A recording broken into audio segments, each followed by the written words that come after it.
Welcome to the Royal British Legion Annual Conference for 2020. We are live here this morning at the National Memorial Arboretum, and I welcome you all, wherever you may be in the world, as you join us remotely. Could I ask that we all stand for the exhortation?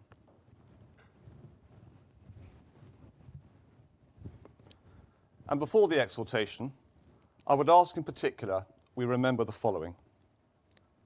Colonel Roger Burgess, OBE, former County Chairman of Essex, who died in March 2019.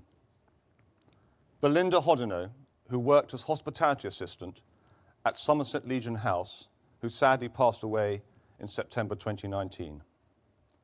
Elaine Cousins, who worked for the Legion for many years, who passed away in April 2020. Graham Downing, the Legion's first former national chairman, who passed away in April 2020. And Elizabeth Harrison, a serving trustee and chair of the Women's Section, who passed away in September 2020. They shall grow not old, as we that are left grow old. Age shall not weary them, nor the years condemn. At the going down of the sun, and in the morning, we will remember them. We'll remember them.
Please take your seats. Conference, I will now invite the Right Reverend James Newcombe, National Chaplain to the Royal British Legion, to lead us in prayer. We ask for God's blessing upon this virtual conference for all of us, wherever we are, and for the people and places we represent. We give thanks for our patron, Her Majesty the Queen, and for the work and ministry of the Royal British Legion. We remember those who continue to suffer the effects of injury and those who've lost their lives, and we hold in our thoughts their families and their friends. And we pray too for the men and women who serve now in Her Majesty's armed forces.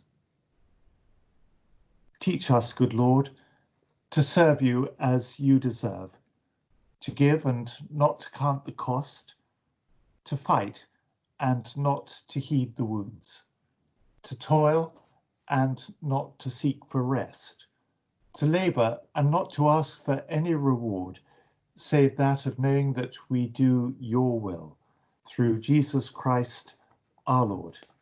Amen. And we pray the Lord's Prayer. Our Father, who art in heaven, hallowed be thy name. Thy kingdom come, thy will be done, on earth as it is in heaven. Give us this day our daily bread, and forgive us our trespasses, as we forgive those who trespass against us. And lead us not into temptation, but deliver us from evil. For thine is the kingdom, the power, and the glory, for ever and ever. Amen. And as we remember all those who've been affected in any way by the COVID pandemic, we pray for them, and we ask that God may guide our deliberations and strengthen our fellowship this day and always. Amen. Amen.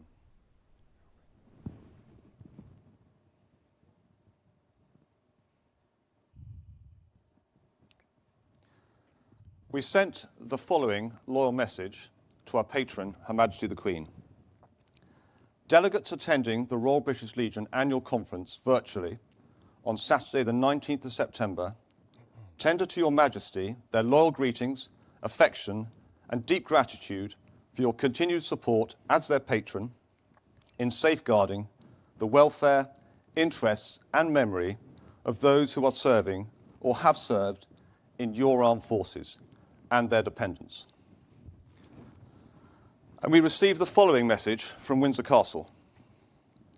Please convey my thanks to the delegates attending this year's Royal British Legion annual conference for their kind message of loyal greetings. I was interested to learn that today's event is being held virtually and appreciated your thoughtfulness in writing as you did. As your patron, I send my warm good wishes to all those gathered remotely for a most enjoyable and successful meeting. Elizabeth R. For most of us, there are one or two jobs and appointments which we do in our lives which we hold as very special. And for me, this appointment as your national president is one of those special appointments that I've held in my time, both serving and now as a retired officer. Since we last met at conference about 16 months ago, I've managed to spend some time getting out and about and seeing as much of the Legion as I can. I took part in Pedal to Paris, and I've also joined my local branch at Thatcham, where I've attended a number of meetings. And one of the striking things that has happened to me since I've been in post as national president is the number of people who, when they find out that I have that post, have told me about the incredible things that the Legion has done for them. Only last week I was visiting a care home, and an old gentleman with a walking stick sat next to me. I asked if he lived in the house. He said he didn't, but he wanted to come over and see me because he wanted to personally thank me for the Legion giving him or buying him a wheelchair. And I find these sorts of engagements with people very humbling, and they reflect the incredible work that the Legion does out and about around our country and indeed overseas. Now, 2020 is probably going to be remembered for all the wrong reasons. For the charity sector, it's particularly difficult. First, over the last couple of years, all charities have struggled financially. Secondly, of course, COVID. And COVID has placed a huge pressure on the Royal British Legion, denying us the opportunity to fundraise as we would wish, and curtailing and cancelling and postponing a large number of events. On top of that, of course, we've seen this summer the consequence for our nation of Black Lives Matter, and we are also facing, and I think it will come to a culmination later this year, the consequences of Brexit. Now, all of these strategic issues have come together in 1 year and have placed our trustees and our charity under great pressure. But I would like to say very publicly and very openly to you all that I have the highest confidence and faith in the ability of our trustees to deal with these difficult circumstances they find themselves. They are all hard-working and dedicated men and women who care passionately about the Legion and are doing their best to ensure the right decisions are made. And there has been a very difficult year, as both the National Chairman and the Director General will talk about later, and some of the tough decisions that the trustees have had to make to keep our charity afloat and heading in the right direction. So 2020, as I say, will be remembered as a year which we will hope to forget, and as we move forward, I'm hoping very much that we will be able to gather physically together the next time we meet. Thank you all for all that you do. Thank you for allowing me to be your National President. It's a huge honour, and I look forward to seeing you in the future. I will now hand over to the National Chairman.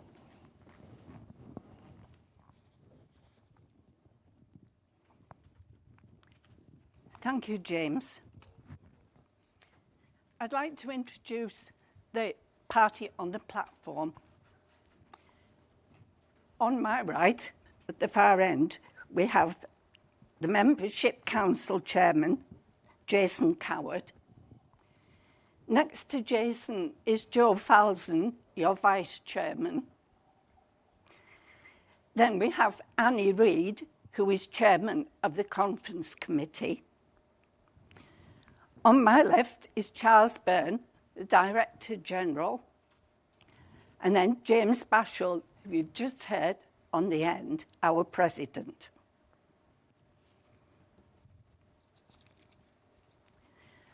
I welcome you all here today. Can I just make a little mention that we have got people from Canada listening in. So Tom, Irvin, and Stephen Clark, I hope you're going to enjoy the conference this morning, and we look forward to seeing you in real life next year. This is my first conference address as chairman, and it's in surroundings not quite as we would have had in Southport. However, it is essential that I and our trustees report to you, the members, regarding our work over the last, well, now 16 months, so that we may be scrutinised and answer your questions. We have not always found our recent decisions fully supported, but they have been taken with the best interests of our beneficiaries in mind and our charity's future survival.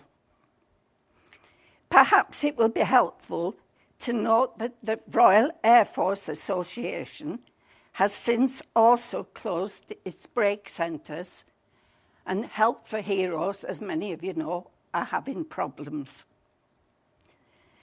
My support of the membership is, I believe, well known. You, the members, are the Legion, and long may that continue. Our attempt to confirm support for diversity caused much adverse comment, despite my email to all members affirming the Legion is non-political and condemning the damage that was done to war memorials. However, it gave me the opportunity to speak on the phone to those who wrote to me to complain. A good outcome from this dialogue was that it enabled me to do what I said I would do when I was elected: listen to you. I have also spoken to members worldwide. This has been hosted by our overseas branch representative, Bob, one of the benefits of our lockdown. We have had many good things to report. Our campaigning success with the next census, where there will be a question included on the service history, so we will know for certain where our beneficiaries live. Widows' housing rights was another achievement, together with many others. It was sad that we had to cancel our VE and VJ celebrations in London, but we did our best virtually. Branch community support has been tested, but has been vital. A big thank you for all your hard work in the branches in these difficult times. Also, our care homes continue to provide love and comfort with a safe environment. Please give yourselves and our care staff a round of well-deserved applause. While this year's Festival of Remembrance will be different, we must congratulate our events team and our Director of Music on winning the Best Programme Award for the first TV award since 2008, which was the Poppy launch in Basra. The Legion has had enormous TV coverage over the last 12 months. If paid for this coverage, it would have cost many hundreds of thousands of pounds. The dipping of the national, county and branch standards at Vera Lynn's funeral was the most moving of all, seen live in the UK and worldwide. This reminds me of the sterling work of our standard bearers and parade marshals. As I have said many times, you are our shop window. Thank you for your patience during lockdown and for the dignity you give to our image. The ceremonial committee has worked hard under difficult circumstances to advise and keep us safe.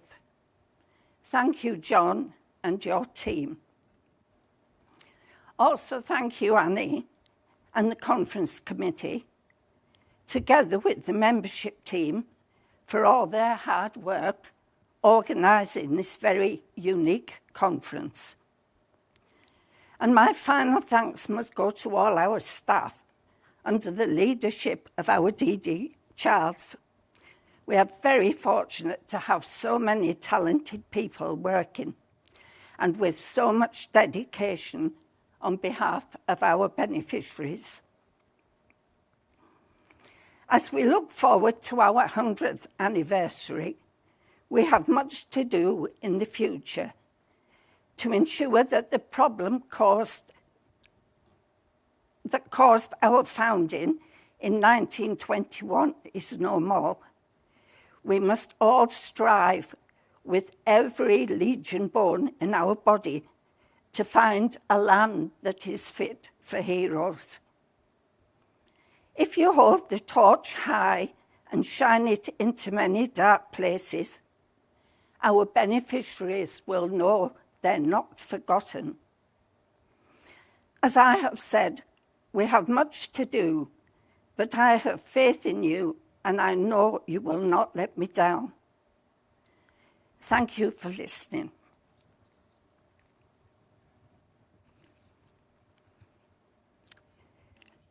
I'd like to confirm the minutes of the annual conference of 2019. Delegates, the minutes of the annual conference of 2019 were made available for inspection online.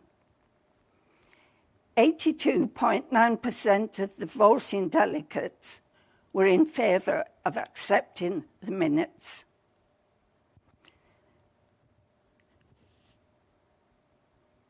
We had one matter arising, and it was the same theme.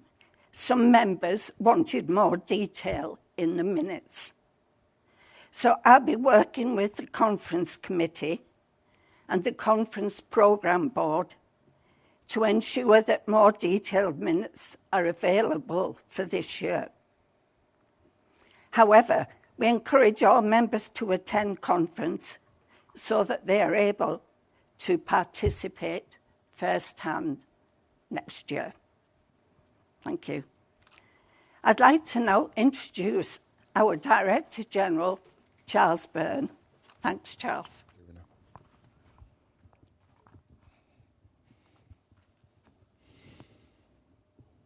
Good morning, annual conference. I'm delighted that we're able to create a virtual conference in this way. But certainly for me, I think we all lose something when we cannot come together as we used to. And even if it's just the reaction of the audience and the chance to meet some of you in person and talk through the issues, the challenges and the successes we've had of the year. So it's great that we can do this, but I think there is something that we all lose and we all miss. And I look forward to the time when we can all get together again and meet in person.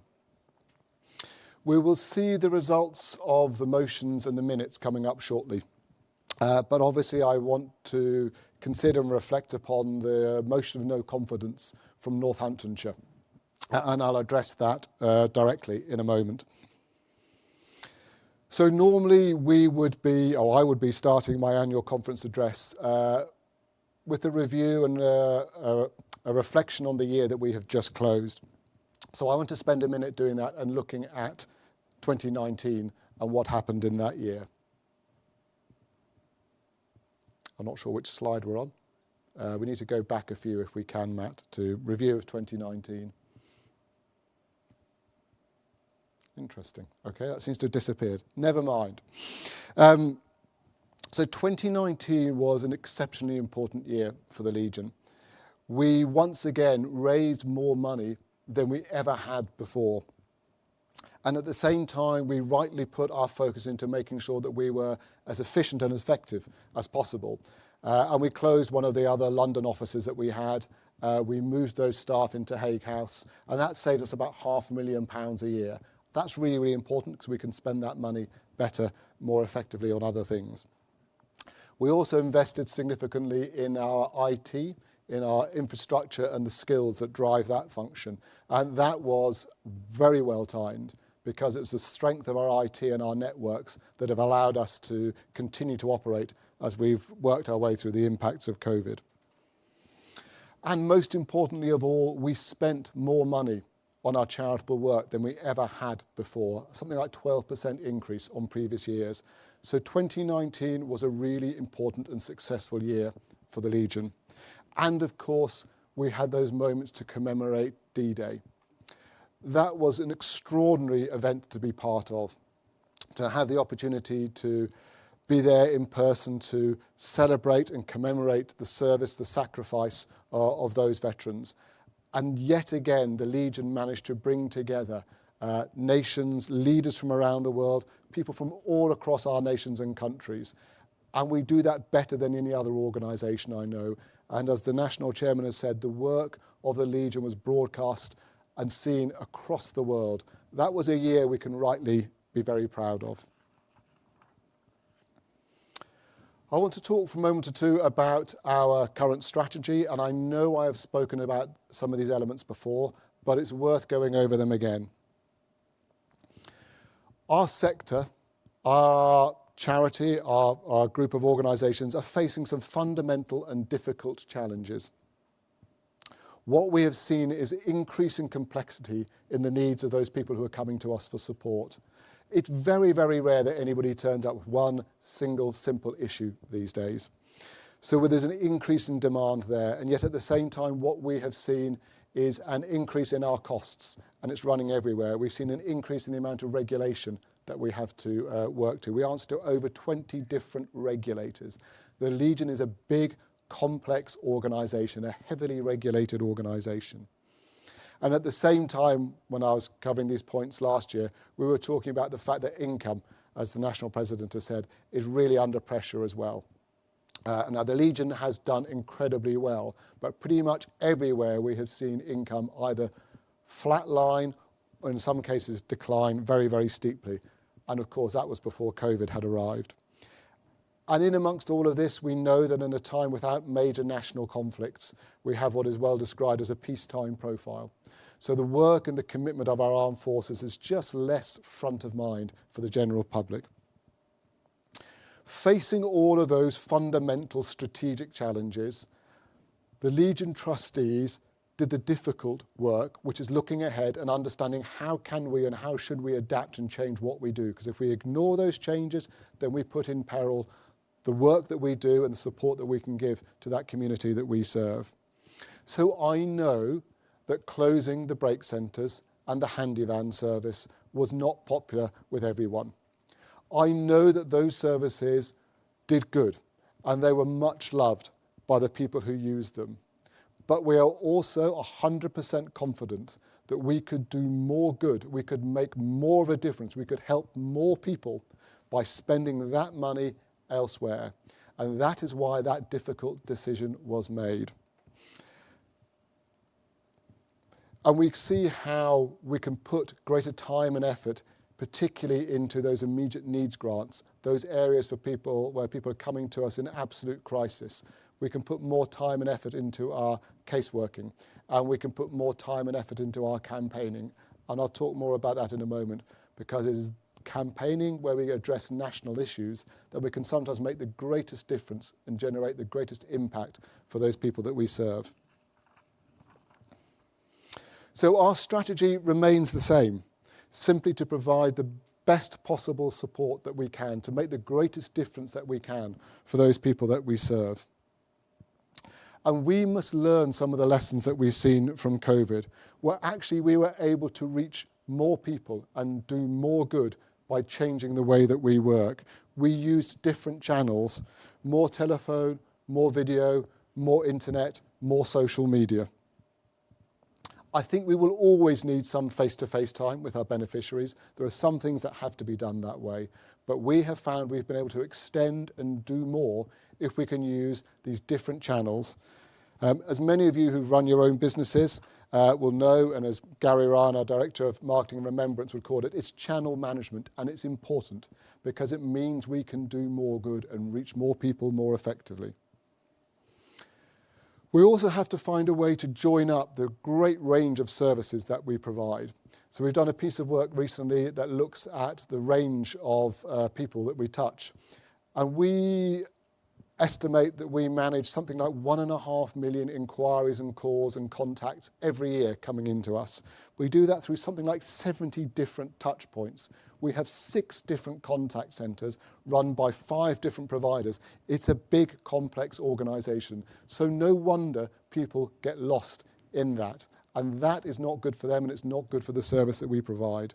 So we have to find ways of managing our channels and joining up all of those services more effectively.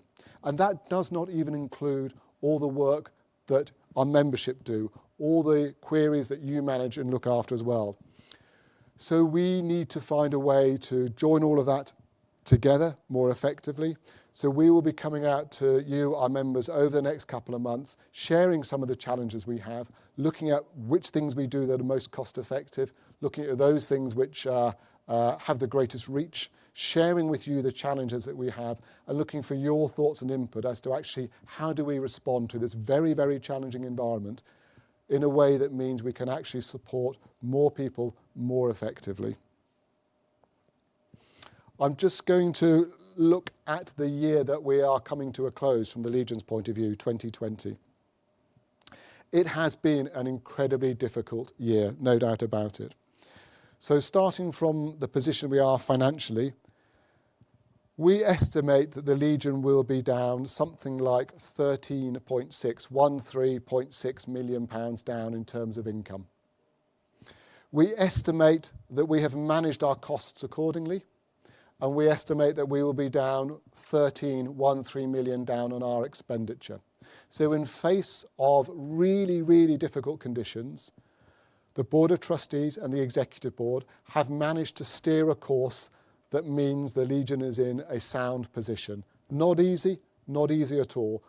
One thing we can really do is control our costs. Our income is difficult. We try to influence that as best we can. But we have managed to control our costs to meet that change in income.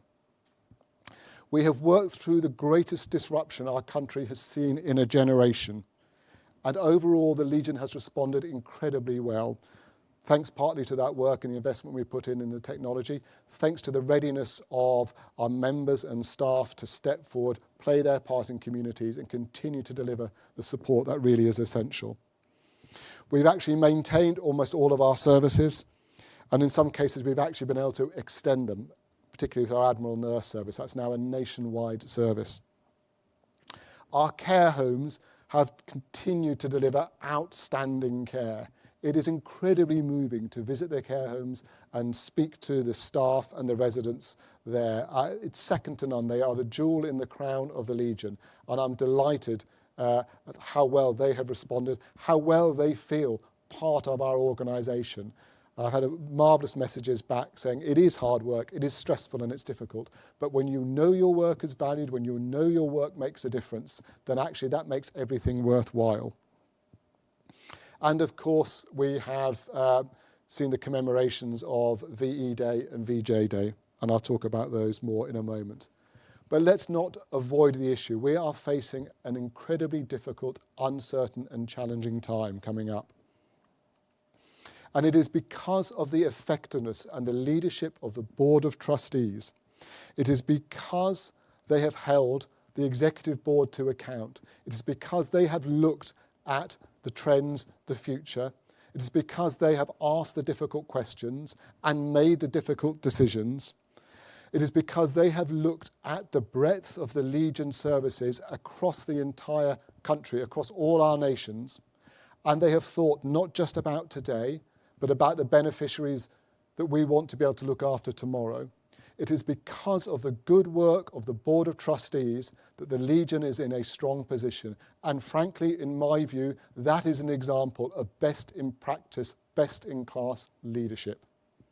The Legion is in a sound position to face this difficult storm, and that is thanks to the Board of Trustees and the leadership of the organisation. They have taken difficult decisions. There must be many other organisations who would wish to be in the position that the Legion is in at the moment. I'm just going to pick on a couple of other key moments of success over the last year. Our National Chairman mentioned these two. Our campaigning is second to none, and when we get these things right, we make a profound difference and generate a great benefit for the community that we support. I don't know of any other example where a charity has persuaded a government to change its position so publicly. So when we started off on the campaign about the national census, the government position was no, we can't change this. And now they have. So in the next national census, in almost all places, there will be a question about whether you have served. And as someone said, if you want to count, you must be counted.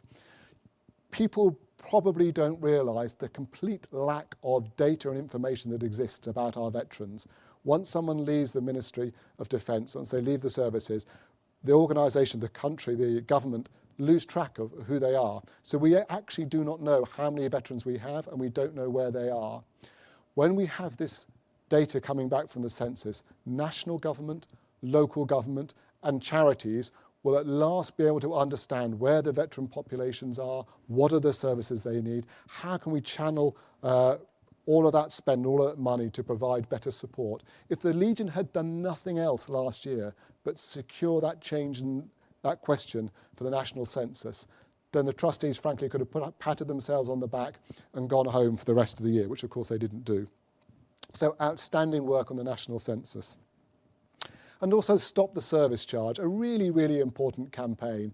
We've gained real ground on this. It's not an argument that we've won yet, but it's an important one. I'm sure you're all aware of the heavy recruitment that our armed forces have been undergoing to try to fill the spaces that we need, and turning often again to our Commonwealth nations. And then what we find is at the end of their service period, people who've chosen to serve this crown and this country, some of them will want to stay in this country, and then they face these high charges for this right to remain, this residency, this permanent right to reside here.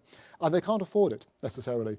And so we know of situations where families are having to make a difficult decision of which child they bring with them and which child they might leave at home. So if we can try and change the government's position around stopping those service charges, that will be another significant milestone that we can make, and it honours the commitment and the service, particularly from those Commonwealth nations, from those who've come from those Commonwealth nations and served our country. I want to reflect for just a moment on the work we've done with Remembrance this year. VE Day landed right in the heart of lockdown. It was a difficult time, and you probably all know the huge amount of work that had been put in to preparing for that, the hundreds of veterans that we had spoken to, families across the country, with the great desire and the anticipation, the plans that we were going to bring them to London. There was going to be an enormous party. They were going to get the recognition and the thanks they rightly deserve from our nation. All of that had to be changed. It's hard building it up, and it's heartbreaking to take it all down and start again. But that is what was happened, and that's what was done. And we didn't leave those veterans on their own. We continued to keep that contact, to look after them. And we went out and we recorded stories and we brought together the talent. And I think the commemorative events team did an outstanding job. And I'm sure many of you, all of you probably watched the broadcast from Buckingham Palace and the commemorations we had for VE Day. It was marvellous. And then VJ Day was very, very different. That was incredibly personal, very intimate. It was held here at the National Memorial Arboretum, and it worked brilliantly. We've been trying for years to persuade broadcasters and others to leave London and come up here. And I think the NMA never looked better. And it was a hugely powerful moment, a real privilege to be there, to see some of these veterans, to hear firsthand the stories of legendary stories of the service out in the Far East, to hear about the 14th Army, that huge, largest army, how less than 20% of the 14th Army came from the British Isles. If you saw the people, if you heard their stories, it drove home to me powerfully how we are not an organisation, we are not a nation that has ever stood alone and in isolation. It is clear to me that we are at our best, that we are at our most powerful and influential when we are part of some great alliance, and we recognise that. We were able to reflect the huge diversity and the strength of that 14th Army. It was a wonderful day and a privilege to be part of it and meet and talk to so many good people. I want to reflect just very, very briefly on the challenge that we have ahead, because I know Claire's going to talk more about the fundraising. This Poppy Appeal must be different. Every day the headlines change and our guesstimate, our plans about what we can do have to change to reflect that. There is no way we can rely upon that army of our veterans and our volunteers to stand outside on street corners, collecting on behalf of the Poppy Appeal, face to face with people, taking their donations, giving them the poppies. We can't ask that of people. It would be unsafe for those taking part and those passing. We will do everything we can, and Claire will talk more about that. We do want to have, if we possibly can, volunteers on the streets where we can do that safely. But what Claire and the team have done is an outstanding job. I am fully confident that we have looked at every possible channel we can and looked at every possible method that we can and looked at all the logistics that sit behind this to deliver the best possible Poppy Appeal we can this year. And we have an extraordinary support from many of our corporate partners, particularly Sainsbury's. We owe them a great thanks. So this Poppy Appeal is going to be tougher than ever before. Everybody understands that. It will have to be different. But I honestly think the public's affection and support for our armed forces will show through again. And I know we have the support of our members and our volunteers, and we have the support from our corporate partners. So I am confident that we will make the best possible Poppy Appeal that we can this year, but it will be tough.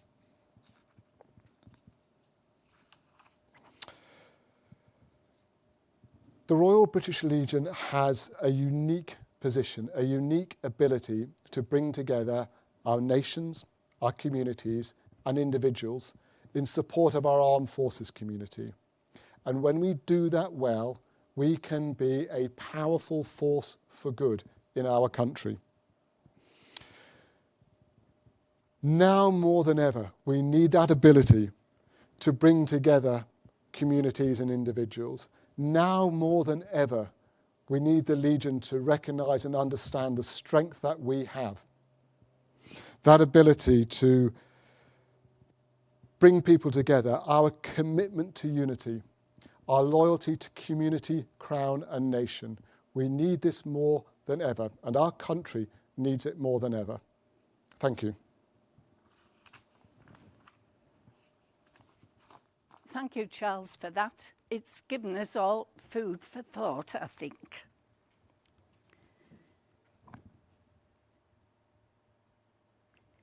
Voting for the motions this year was done online prior to the conference, the first time this has happened. The number of branch delegates registered to vote online was 367.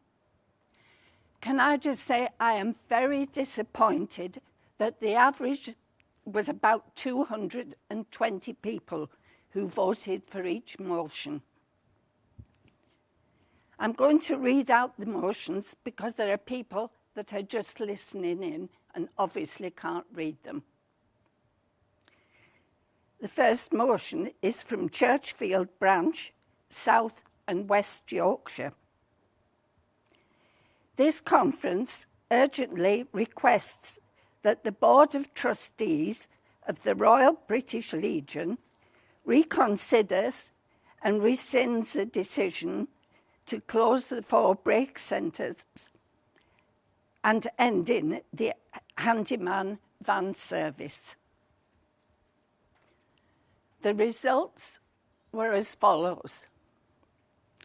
For 162, against 57, abstained 8. So the motion was carried.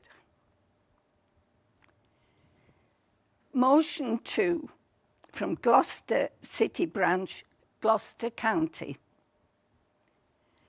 The conference requests that the Membership Council look at the activities of face-to-face poppy lottery and continuous giving during the poppy appeal in active branch areas. The voting was for 184, against 26, abstained 13. So that motion was carried. Motion 3 from Wickham Marsh Branch in Buckinghamshire. This conference proposes that the Legion's annual membership fee be increased by £1 from £17 to £18 with effect from the 1st of October 2020. That's unlikely to happen as we're now very near the end of September. But for was 137, against 83, and abstentions 2. So that motion was carried. Another one from Buckinghamshire, from Olney and District Branch.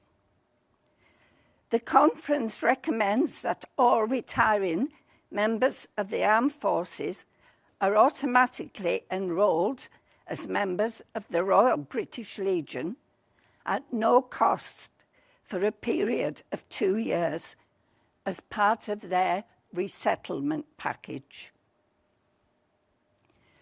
For 104, against 106, abstentions 12, so the motion was defeated. Motion 5 from Worksop Branch, Nottinghamshire. Worksop Branch requests that the Royal British Legion review prescribed dress codes for branch standard bearers who are serving members of Her Majesty's Armed Forces to wear uniform of their military unit on all Royal British Legion ceremonial duties. The voting was for 132, against 83, abstentions 28. So that motion was carried. Motion number 6 is a motion put up by Northamptonshire County. A county executive committee meeting On Saturday, the 7th of December 2019, it was decided by a unanimous vote that there should be a vote of no confidence in the Board of Trustees is expressed by this county.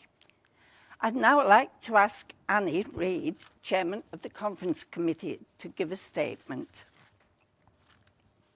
The Conference Committee considered the wording of Motion 6 and offered the proposer alternative wording of the following. The Board of Trustees and Membership Council engage in meaningful dialogue and consultation on items such as the strategic review, allowing the membership a voice on key issues affecting the organisation.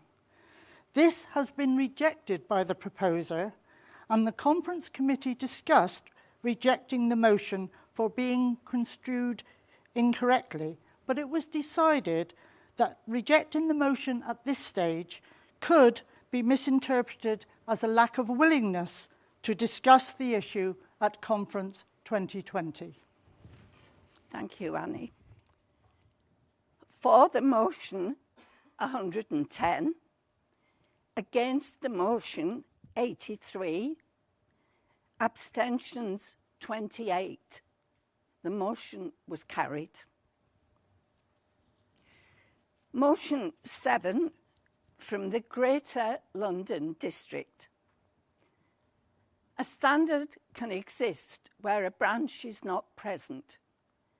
Standards are not branch specific and can be aligned to any town, area or veteran community group. That non-branch specific RBL standards could be obtained and paraded for specific areas, towns and regions that do not or no longer have any branch representation. 4, 72. Against, 138. Abstentions, 12. The motion was defeated. Motion 8 from Molina Branch, District, Spain South.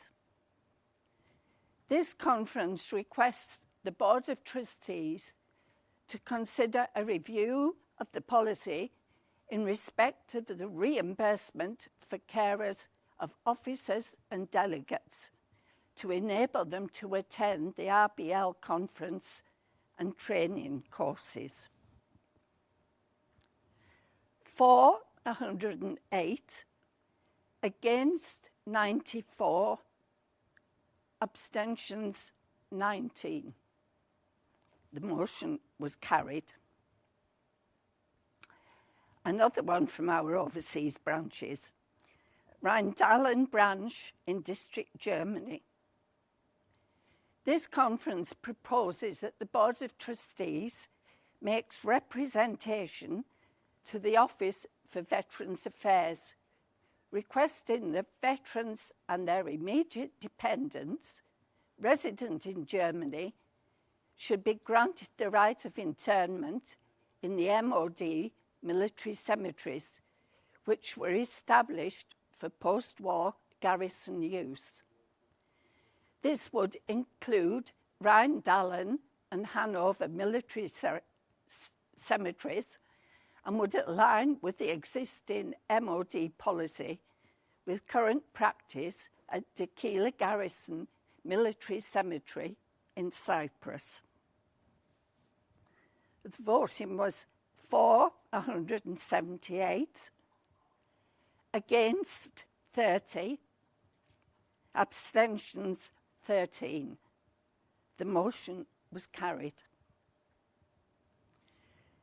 Motion 10 from Ross-on-Wye branch in Herefordshire. The branch requests that the Royal British Legion lobbies Her Majesty's government to make the War Widows Grant in Aid scheme available to an immediate family member of one fallen plus one offspring of the next generation. For 124, against 76, abstentions 24. Conference, I have now dealt with the motions that were in the final agenda. Can I just once again say I am so disappointed more people didn't vote. We have a large membership. I don't know where you all were. This is my personal view as well. To abstain to me is a waste. You are either for something or against it. So I would ask you to look into yourselves and next year come to conference and vote properly. Thank you. I would like now to suspend standing orders for the membership forum, and we're going to hand over to Jason, the Membership Council Chairman. Thanks, Jason. Thank you, Chairman, and good morning, everyone. On behalf of the Membership Council, I'd like to welcome you to the 2020 Membership Forum. We're obviously very focused on getting through as many questions as we can, but what I just want to do is explain to you how it's going to work. We've obviously had the live feed and the opportunity for questions to come in advance of today's conference. Myself and Sandra Fruish are here at the Arboretum to take any questions live that we can. But what we've also done is lined up a team of Membership Council experts on various subjects that we knew we would be getting questions on. So I'm joined via Teams by Emma Cox, who is here to help us with branch finance, membership handbook and women's section questions. Phil Davis, who is the chair of the LCC, for LCC questions, and again, he's working on the branch finance projects. John Boyson, membership training. Jerry Nunn, clubs. Bob Chambers for any questions regarding overseas. And John Morrison, who's joining us on audio for any ceremonial issues. So I hope you can see them. I can't see them here, but I'm assuming you have access to them somehow. So what we'll do is, as and when the questions become relevant to that particular area, we will cut to them to answer the questions. So, in the hope that the technology works, we're going to take, I think, 3 questions at a time, and hopefully they will come live on your screen. Please just bear with me. Okay, so there's the first 3. Is everyone there live? Yeah, looking good. Is everyone there? Thank you. Good morning, all. Yes. Okay. Jason. I think you're all there. That's good. Okay, let's start. So, the first one came from the Kent County. Hi, John. Morning. First one came from the Kent County Youth Officer. Could you please outline the moves we understand are being made to improve the membership experience for youth members? I can take this one. We are currently engaged in a process looking at the entire membership proposition and the membership experience. And the youth members part of that is therefore under review. What we are aiming to do is explore ways in which we can attract all members of the community, the UK community, who support our cause, and therefore improving all levels of experience and all levels of the proposition is being handled as part of that review. I would expect we would have something for that towards the end of the year, if all goes to plan, but it's already in hand and we should be able to come back to you with more detail, but it's already being done. So that's the first one. The second one, anonymous. RBL members have the membership handbook, which lays down the conditions and training for officer posts and branch members. Is there an equivalent for club officers?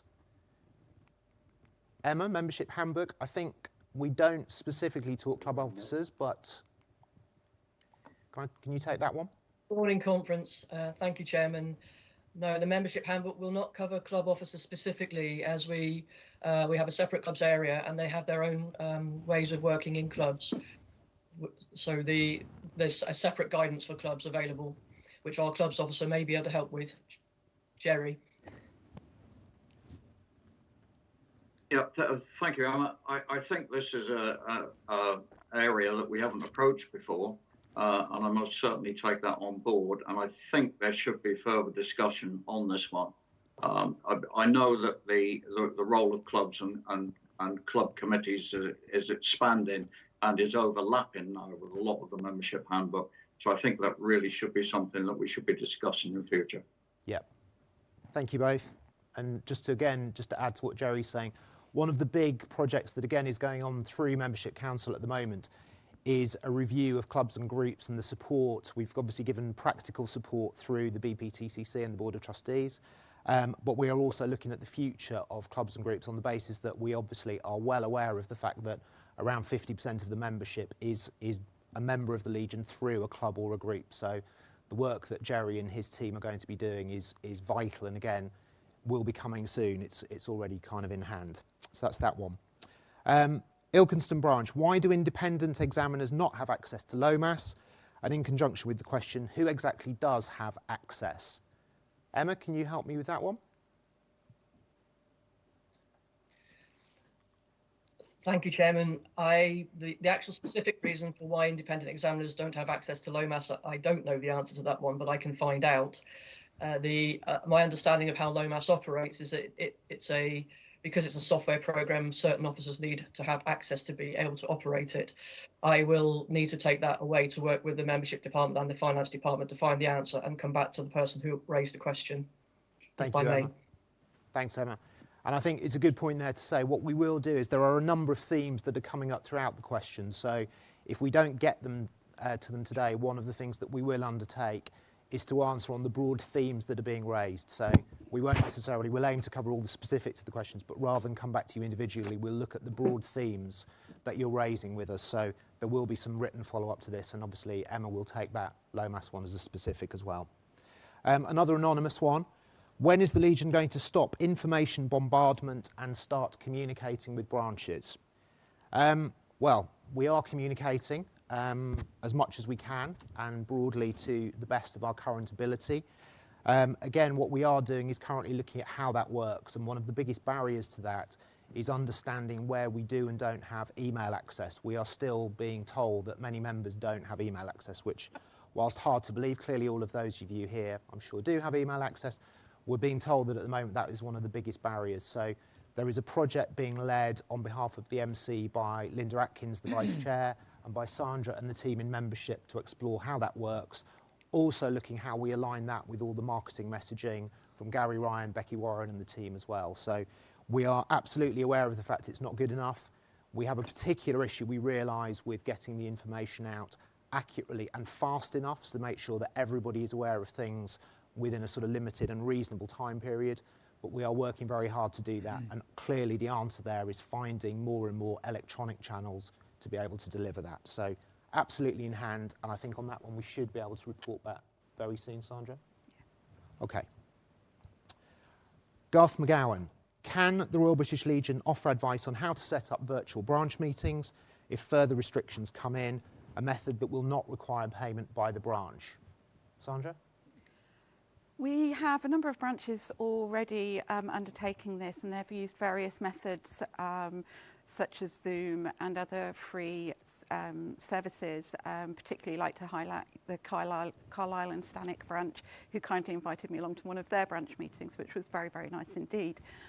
So there are methods out there. We can certainly make sure that they're available to you. We also have a Legion system that we can work with MSOs to ensure that branches that don't currently have access to any systems can do. So we'll provide you with a broad range of information on that going forwards. Thank you, Sandra. The next one, anonymous again. Dromore branch and the NI membership would like to know why Bennett House is up for sale, despite an advisory committee having been created to review the issue. That one I'm going to pass because that's not a membership council issue. There is, however, time built into conference for the Director General to answer some of the questions which are more pertinent to the EB. So I'll ask him to take that one later. So that will be coming back. We don't want to take time in membership forum to answer those issues, but we'll come back to them later in the agenda. So we will absolutely answer that. Anonymous again, what is the complaints procedure and timescale in dealing with them? A, for members against paid staff, and B, paid staff against a member or volunteer. Phil? Thank you. After a morning conference, the current system is a little bit vague in some of these areas and is in the process of being rewritten, redeveloped, and timescales are proving a problem at the second. We're currently looking at something like 14 days as a target, but we are nowhere near that yet, conference, and we realise this is causing an issue. Going forward, we would hope, like I said, to hit 14 days. If we can do this as well as maintain the transparency that we're looking for, we'll be well pleased. Thank you. Thank you, Phil. And again, just to say, there is an overall review and audit of the entire complaints procedure as well, which is happening because, as we mentioned yesterday at the County Chairs Conference, there is a huge volume of complaints now, which are not surprisingly coming from social media, where members, even if they're posting in their private capacity, are still linked in some way with the Legion. And obviously it is an absolute priority for us to protect both the reputation of the Legion, but also make sure that we're all acting within the values and behaviours that we're all here to kind of work within. Anonymous again, why does it take so long for a member non-member issue to be dealt with, i.e. finances, appliances, holiday? What is the process? How are they prioritised? I'm going to admit to being slightly stumped by that, Sandra. Yeah, okay. I think what we'll do is we'll come back to that one. We'll reply. I think we can come back to you, although we probably can't because you're anonymous. If you'd like to put your name on it and email that back in separately, we will reply because I'm not entirely sure what you're asking, so apologies for that. Next one, Robert Taylor, Blandford and District. Compliments to the web team for the improvements to the branch website manager. Thank you very much on their behalf. Are there any further plans to change the branch website manager? Sandra? We are working with the marketing department to look at the branch websites at the moment and make them more useful for you as branches and for us as an organisation to promote the great work that you do out across the country. So there will be more work coming in the near future, but this will be tied up with the One Legion operating model and making sure that we are working together with our colleagues across the organisation to provide you with the best platform that you need. Thank you. Lee Griffiths, why does the charity continue to offset the true cost of the membership fee? It's time to make the membership more robust and pass on the true cost to members. I'm going to palm that to the DG, I have to say. Sandra, do we have any comments on that? The membership costs are taken solely from the general fund, which is generated from membership income. So I can assure you that all membership costs are met from the membership fee. Thank you. Jeff Spencer from St Columb, Cornwall. In view of major changes by the government to the NHS and local government support, how is the RBL changing its strategy? Respite and handy vans seemed right in the evolving climate. Controversial. I think we've covered that already within the DG's comments on the new strategy, but again, I'll give him the option of picking that up later. But thank you for the support, Jeff. Andrew Taylor, Lancaster Branch Secretary. Can the Advanced Branch Accounts Excel workbook have the year as an editable field in order that the branches may use it to maintain their accounts? I'm sure the answer is we'll look into it, Emma, but I'll give you the chance to answer. Thank you, Chairman. Yes, that is the answer. So thank you very much for any ideas about how things can be made to help improve the way the accounting works. I will certainly look into that and come back to the questioner. Thank you, Emma. Rod Evans, can you please confirm that the Legion's trustees are all volunteers? Yes, we can, 100%. Everyone on the Board of Trustees is a volunteer, whether elected or appointed, yes. Mark Pavley, the speakers have decided we won't have an online conference next year. Every member could be watching this. Can we have a hybrid approach? I think the answer is yes, we will absolutely explore it. There is an obvious desire that because next year's conference is the Centenary Conference, we will aim to have that face-to-face in the usual way, but I think hopefully based on the feedback today and today having gone so well, Annie and the conference team will be very open to looking at how we reach more members with all aspects of conference. So we will take that away and thank you. Jeff Spencer again to the DG. Complexity is a very valid point. So many helplines. Could we collaborate and share lines to reduce competition in the support of veterans? I can reel off 8, 9, 24-hour helplines. We will take that away. And absolutely, again, collaboration is right at the heart of the new strategy and partnership wherever possible. Let's get some more questions up. Motion 6, Jeff Spencer again, sorry. Motion 6 shows the chasm between the board and the membership community. How will you improve real engagement? Well, again, I think we've covered off the steps that we're taking to try and improve communications. Generally, I think the real engagement is probably at the heart of your question. And I think within the membership strategy and the membership proposition that we're looking at, we need to find ways of speaking to members more actively and more openly, more along the process. I think it's very important that we split the idea of how much there is consensus leadership. As you've certainly heard, there are facts and data points available to the Board of Trustees which are not available to everybody. And you, in fact, elect the Board of Trustees to lead the charity on your behalf. But I think in terms of real engagement, it's a very good question. I think it's part of that piece of work that we're doing to try and make sure that we are more accessible and more accountable to everybody. Right, let's get some more up.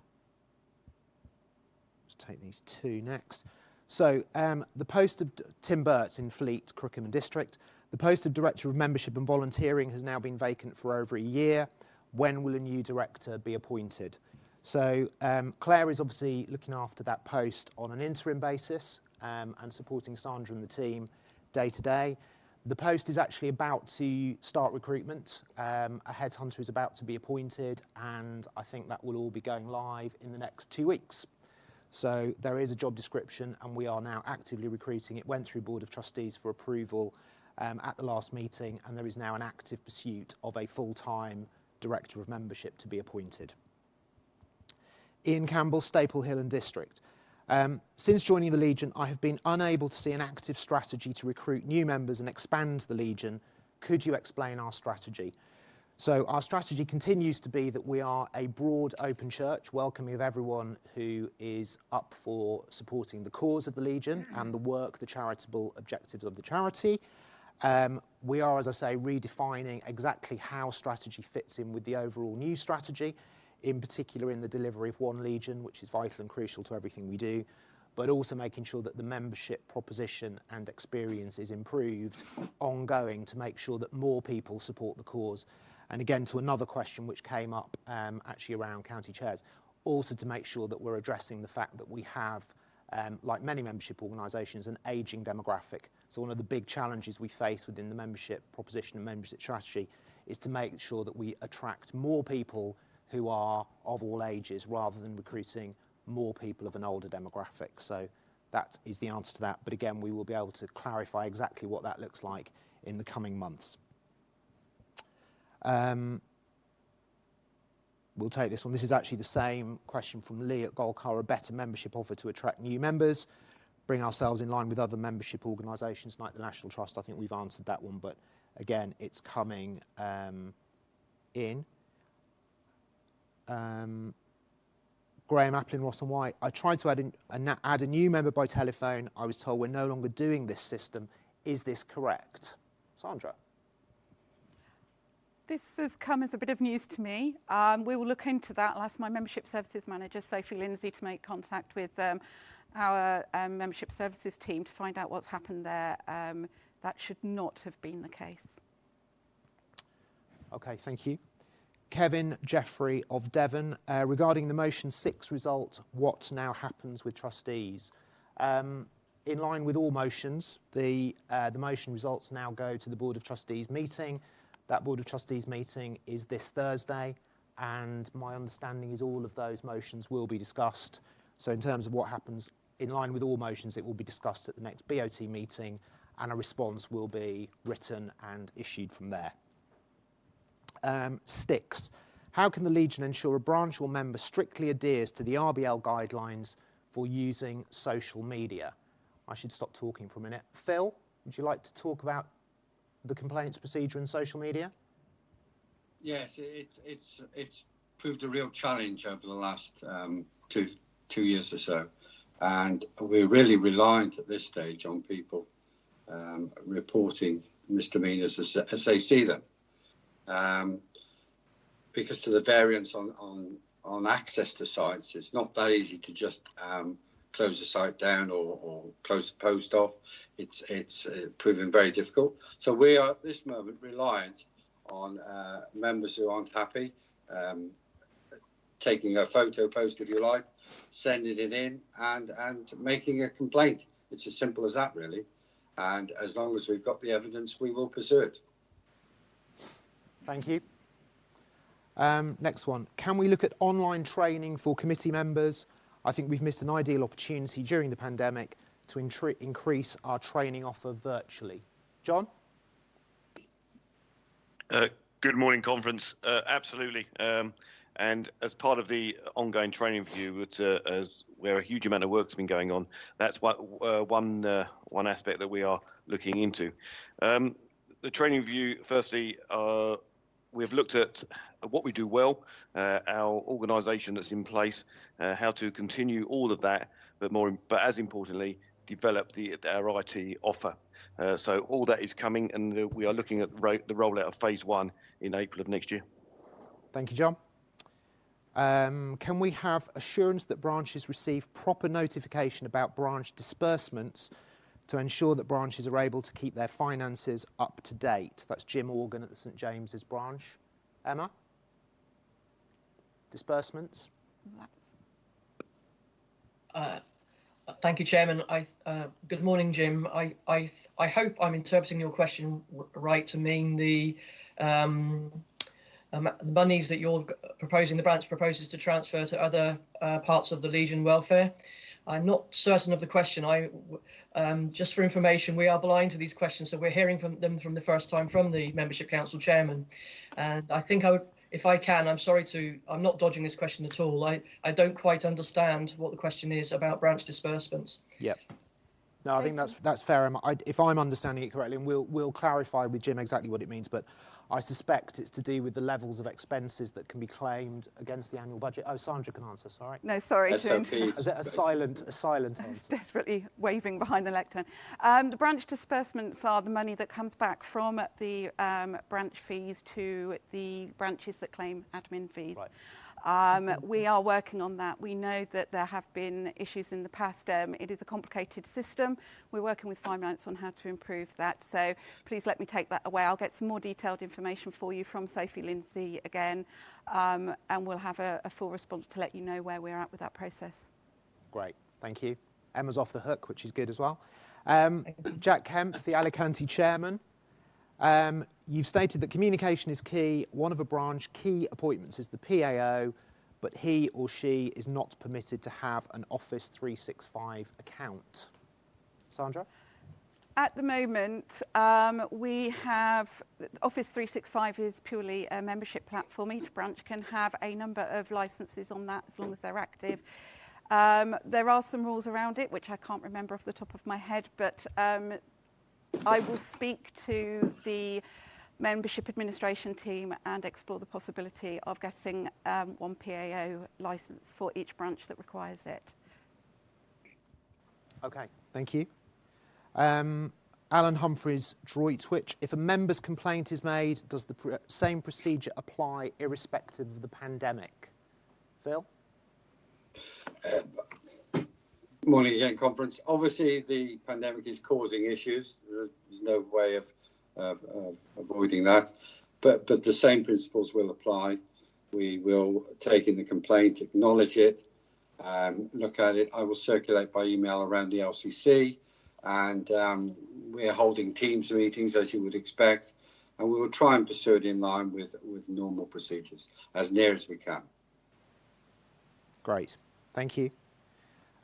Actually, ones that I don't forget, we had a question actually that came in by email from Alan Canham, who was sort of struggling, I think, in advance to get the system to work. So this is one for John Morrison. 2 years ago, a scaled-down standard was put forward for use by youth groups affiliated to RBL branches. I believe this requires approval by the Board of Trustees. I believe it would be popular with the youth associations.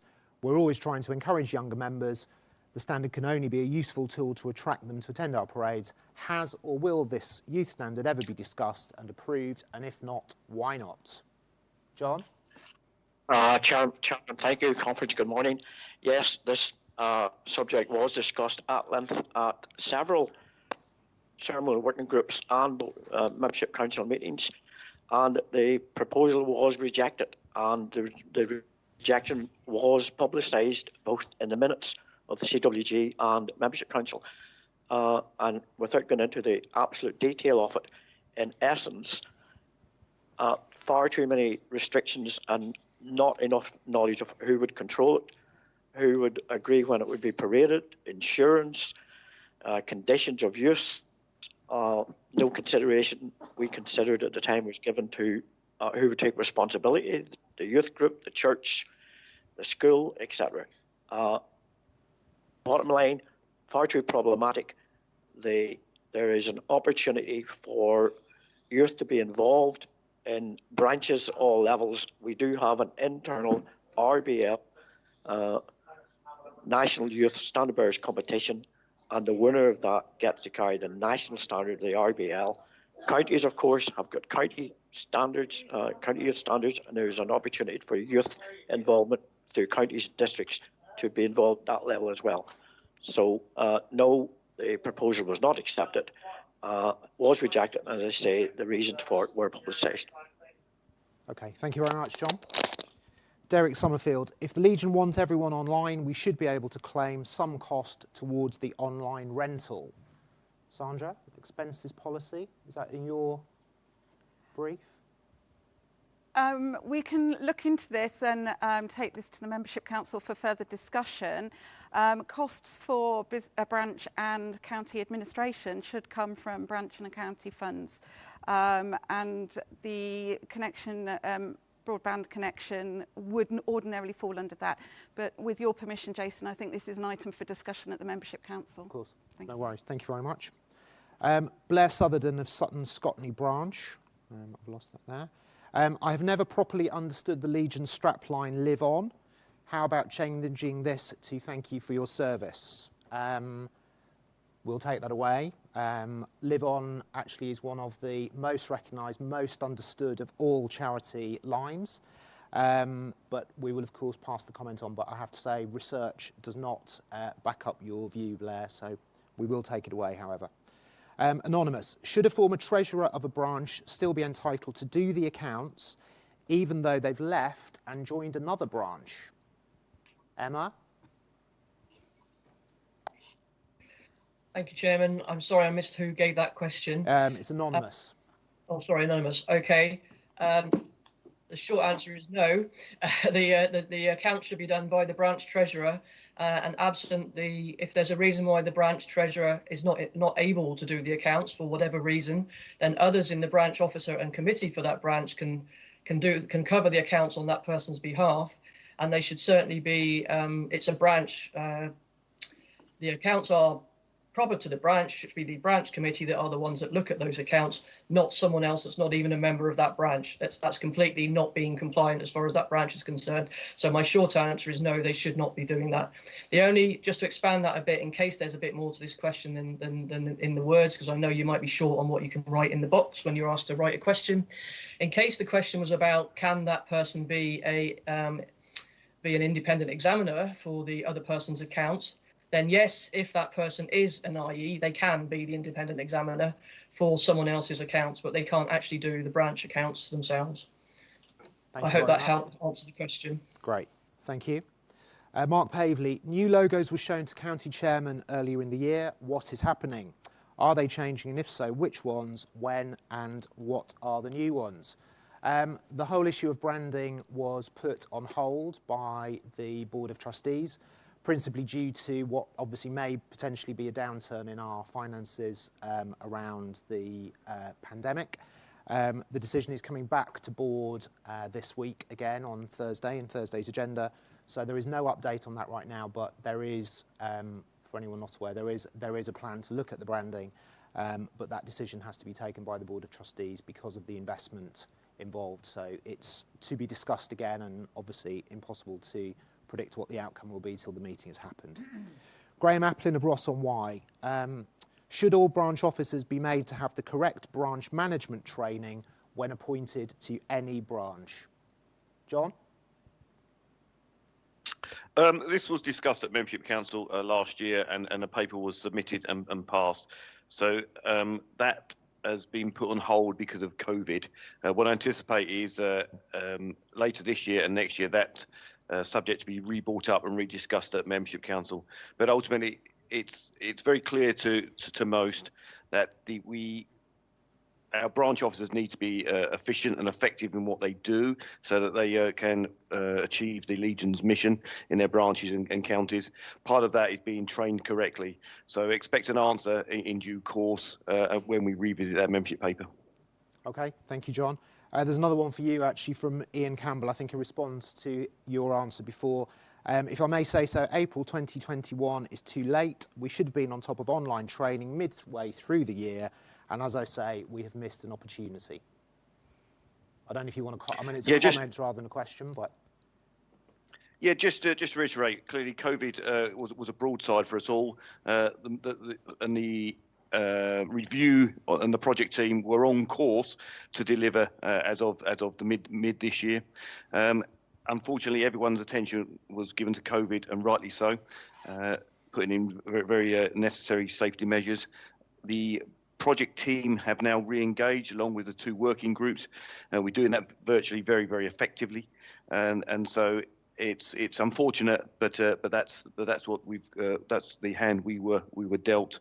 We're getting over that, and we're moving forward as fast as possible.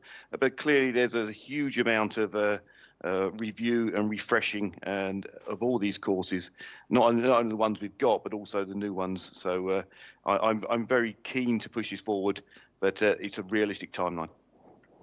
Okay, thank you, John.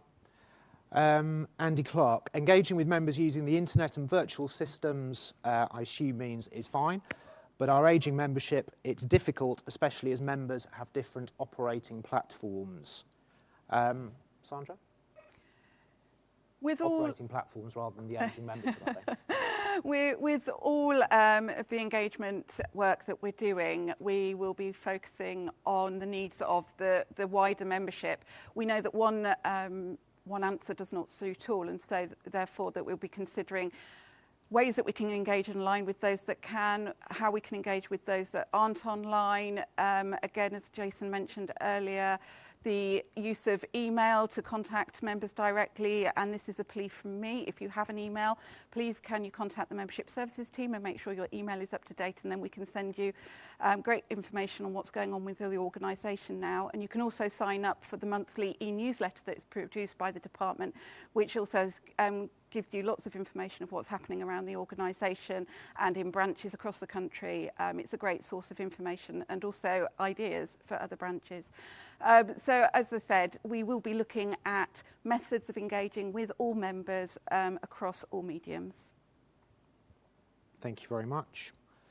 Devon member, in light of motion 4, if we carry this through, where do we stand in regards to GDPR? Would forces leavers opt in or out of free membership, and who would pay? Yep, Sandra? We already offer a free membership to service leavers, as that was voted through conference a number of years ago, I believe. We also have the military membership scheme, which is a free scheme. What we have found is those military members that join do not convert into full membership in any great number. So we are looking at the engagement with the Armed Forces community and how we can get the Legion better known by serving personnel. I know myself, I did 16 years in the Royal Air Force, for those of you that have not heard me say that before. And it was I knew very little about the local footprint of the RBL in the stations where I served. So we'll be looking at that, working with the Armed Forces engagement team and seeing how we can improve that. But we know that free membership doesn't necessarily correlate to full membership. Okay. The other thing I've just been reminded by the Vice Chairman, motion 4 was actually defeated as well, but as Sandra's rightly said, we are looking at, as we've said, all aspects of membership, and there is a team within the Legion looking at improving our armed forces engagement to encourage rather than force, but motion 4 was defeated. Jack Kemp, Alicante, staying with the Poppy appeal, will overseas branches have access to the new Poppy ordering portal? At the moment, UK branches only. Understand too late for 2020. I will ask Claire to pick that up when she speaks to us later, if that's okay, rather than bring her to the stage now. Les Briggs of Larnaca. Are the MC looking at putting an overseas membership handbook together, looking at dress code, etc.? So, Emma, please correct me if I'm wrong on this, but there will not be a separate overseas membership handbook. We are, however, looking at issues like dress code. So if we just go to Emma quickly to confirm that, and then to John on the issue of dress code, because I know that's an ongoing concern. Emma? Thank you, Chairman. That is correct. The membership handbook the rules for the handbook are sourced from the Charter, so we wouldn't be changing the handbook, but we could cover it through the overseas and Bob. And John, the dress code issue for overseas? Chairman, thank you. Yes, the Chairman of the Working Group have looked at it. We are still continuing to look at it. There's been several suggestions of how a overseas dress code might work, and it's only been addressed to standard bearers. We are looking at it because there is issues around health and safety, duty of care, things like that. It's not been ruled out, but the couple of proposals that have come forward have been rejected, mainly because they were very loose in their meaning of an alternative dress code. It has not been ruled out. We are looking at it, and I hope that in the very near future we'll come up with a solution. Thank you very much, John.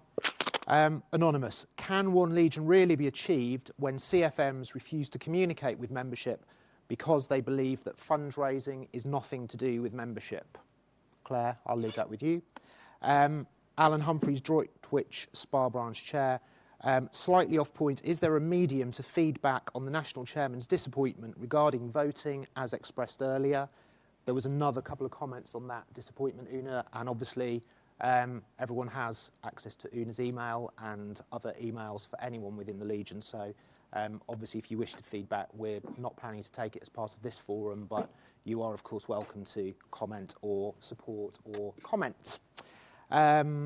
Jeff Dewley, Eastcote Branch. Are all Remembrance Sunday street parades forbidden this year? We talked about this on county conference and obviously have issued, we issue ongoing guidance right now on the basis of COVID restrictions.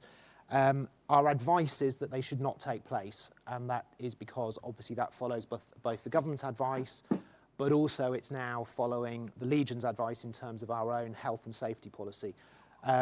As disappointing as this continues to be, we have a duty of care over all members, and therefore activities that take place in the name of the Legion give us a, I believe, legal but certainly a moral duty of care to any members participating in them.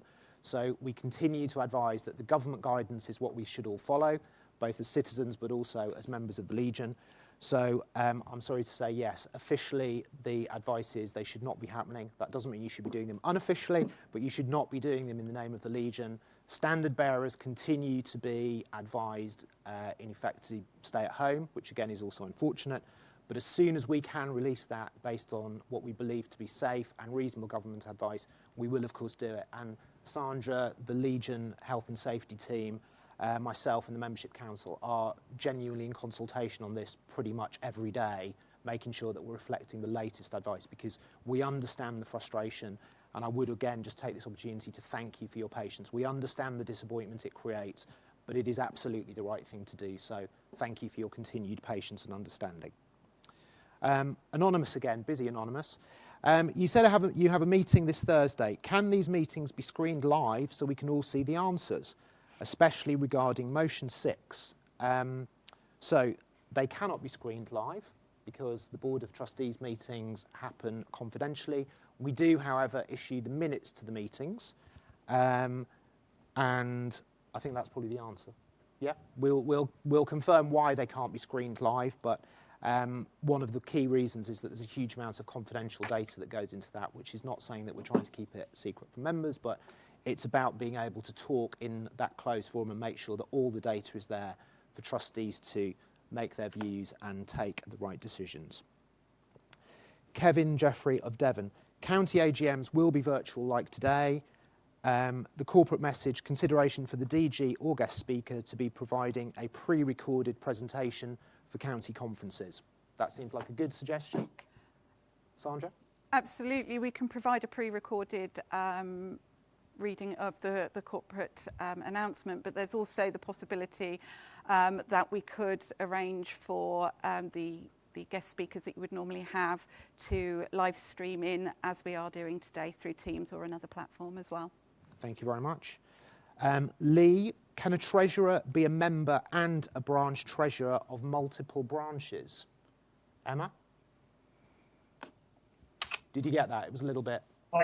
Yes, thank you. Thank you, Lee, for your question. Thank you, Chairman. This is one of those questions where the handbook is silent on it, and it has actually come up at Membership Council before. In theory, a member can be a branch treasurer if that person is has the skill set to be a treasurer and is genuinely a treasurer and branch treasurer on well, presumably not more than 4 branches, because as I understand it, no one is a member of more than 4. I think the easiest way to answer this is as long as the person is of a sound skill set to be able to be that branch treasurer and is a member of all 4 branches, then yes, I don't have a problem. I don't see a problem with that. But if there was a conflict of interest, because that treasurer still has its duties, the handbook covers the role of the treasurer, and as long as the person is covering what that requires and there's no conflict of interest with whatever they're authorising for payments, then at branch level, I don't see a problem with that. I would if the multiple is more than 4. Thank you. I've lost that one there. So anonymous again. Isn't it about time, given the problem of getting volunteers to fulfil roles, that one officer can fill the role of branch and club secretary? Jerry or Emma? Emma? Sorry, I missed the person that's asking the question. Isn't it about time, given the problem of getting volunteers to fulfil roles, that one officer can fulfil the role of branch and club secretary? Thank you for repeating the question. I've now got the question. That is certainly a new area that we will need to discuss in Membership Council with the club role and overlap that Jerry mentioned earlier. At the moment, it would be, and the answer is no, because current policy that we have within the Legion and within the Membership Council and the handbook is that that is not allowed, because the clubs are very much seen to be separate from how the branches operate. But if it's something that we'll need to look at again for the future, if as part of reviewing how clubs and the branch membership work together. Great, thank you, Emma. Jerry, anything to add on that? No, I just agree with what Emma is saying, that at the moment it's not allowed to happen. The question is, should it be allowed to happen? And I'd need to get the feeling on more than one club on that. I'm sure that some clubs would take the attitude as, no, we keep our committee officers separate from the branch, and that's as it is at the moment. So more for further discussion, I think. Okay, thanks, Jerry. Jeff Gantz, Guiseley Branch. When will these forum questions and answers be available for branches to see? Sandra? Is that part of the YouTube? We've got the recording is going to be up for a few days yet, I believe, so you can watch the recording of conference. We will have a record of conference, and as Una said, we will be looking for a more detailed record of conference this year. The beauty of that is it is recorded, so we can take notes.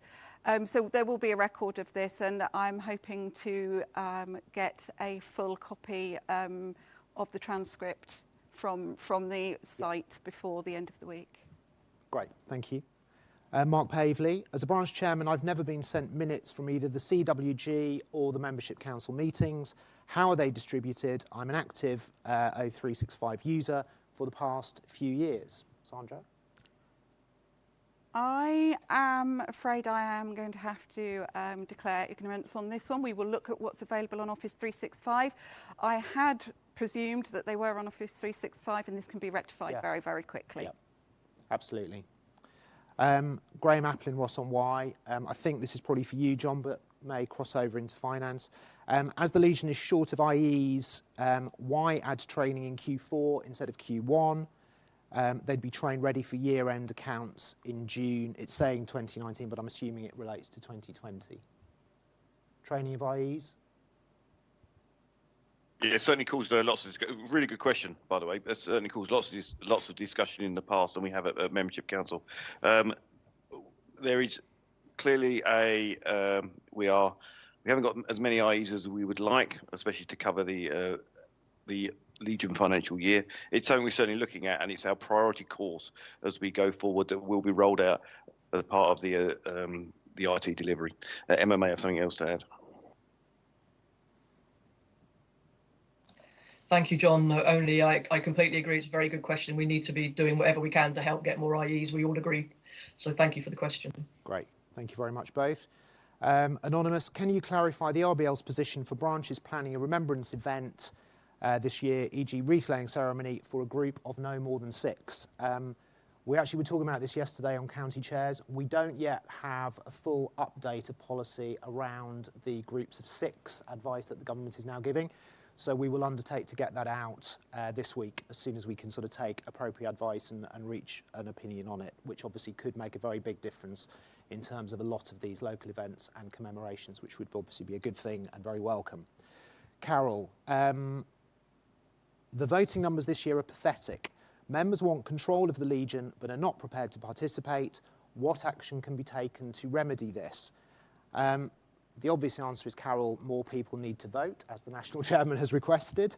It was fully accessible. I think this is one of those cases where it was impossible for us to do any more to encourage people to vote. We sent out reminders, we sent out prompts, we made the link available wherever possible, including a message from the conference chair saying that actually a couple of weeks ago we were already very disappointed with the level of involvement and engagement. And I think it's one of those things that, frankly, is a two-way street. If we offer the chance to comment and the chance for consensus, but at the same time we're also being told we're not engaging, it's very difficult to know what to say. Where this exists is this is a completely open conference, a completely open forum, and everyone had the chance to comment. So there are another couple of comments which haven't come up here, but I've seen here. So one of them is about you all being treated like children when we're telling you that we're disappointed with the voting record. But I think it's not about judgment, it's just about the fact that the opportunity is there for everyone. But obviously, feel free to comment further. Kent County Youth Officer. The National Youth Standard does not appear to feature in the colour party at the Festival of Remembrance this year. Such an important opportunity missed. Why? John? Chairman, thank you. Don't fully understand the question. I take it means last year, 2019. Yeah, I think it must be. The National Youth Standard Bearer is very prominent. He or she is number 3 or 4 down the steps.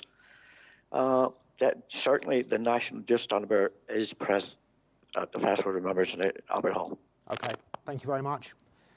Anonymous again, perhaps the policy and changes made by MC and the CWG should be clearly communicated in the e-newsletter sent to those members opting in and Office 365 users. I think that's a perfectly reasonable suggestion. And what we will do, we update the handbook as quickly as we can after every meeting. And as I'm sure all of you know now, the membership handbook is a live, active document online, so you have access to it at any point. We change policy as quickly as we possibly can from any decision being taken within the Membership Council. But I think it's a good additional prompt and additional step that we point out what those changes are on the e-newsletter. So I'll ask Sandra and the team to sort of take that away and add it to that information. Sarah Sturt of Buckinghamshire. As an IE, often the previous year is IE'd, if that's a thing, by non-RBL IE, and they don't have RBL knowledge on what is allowed.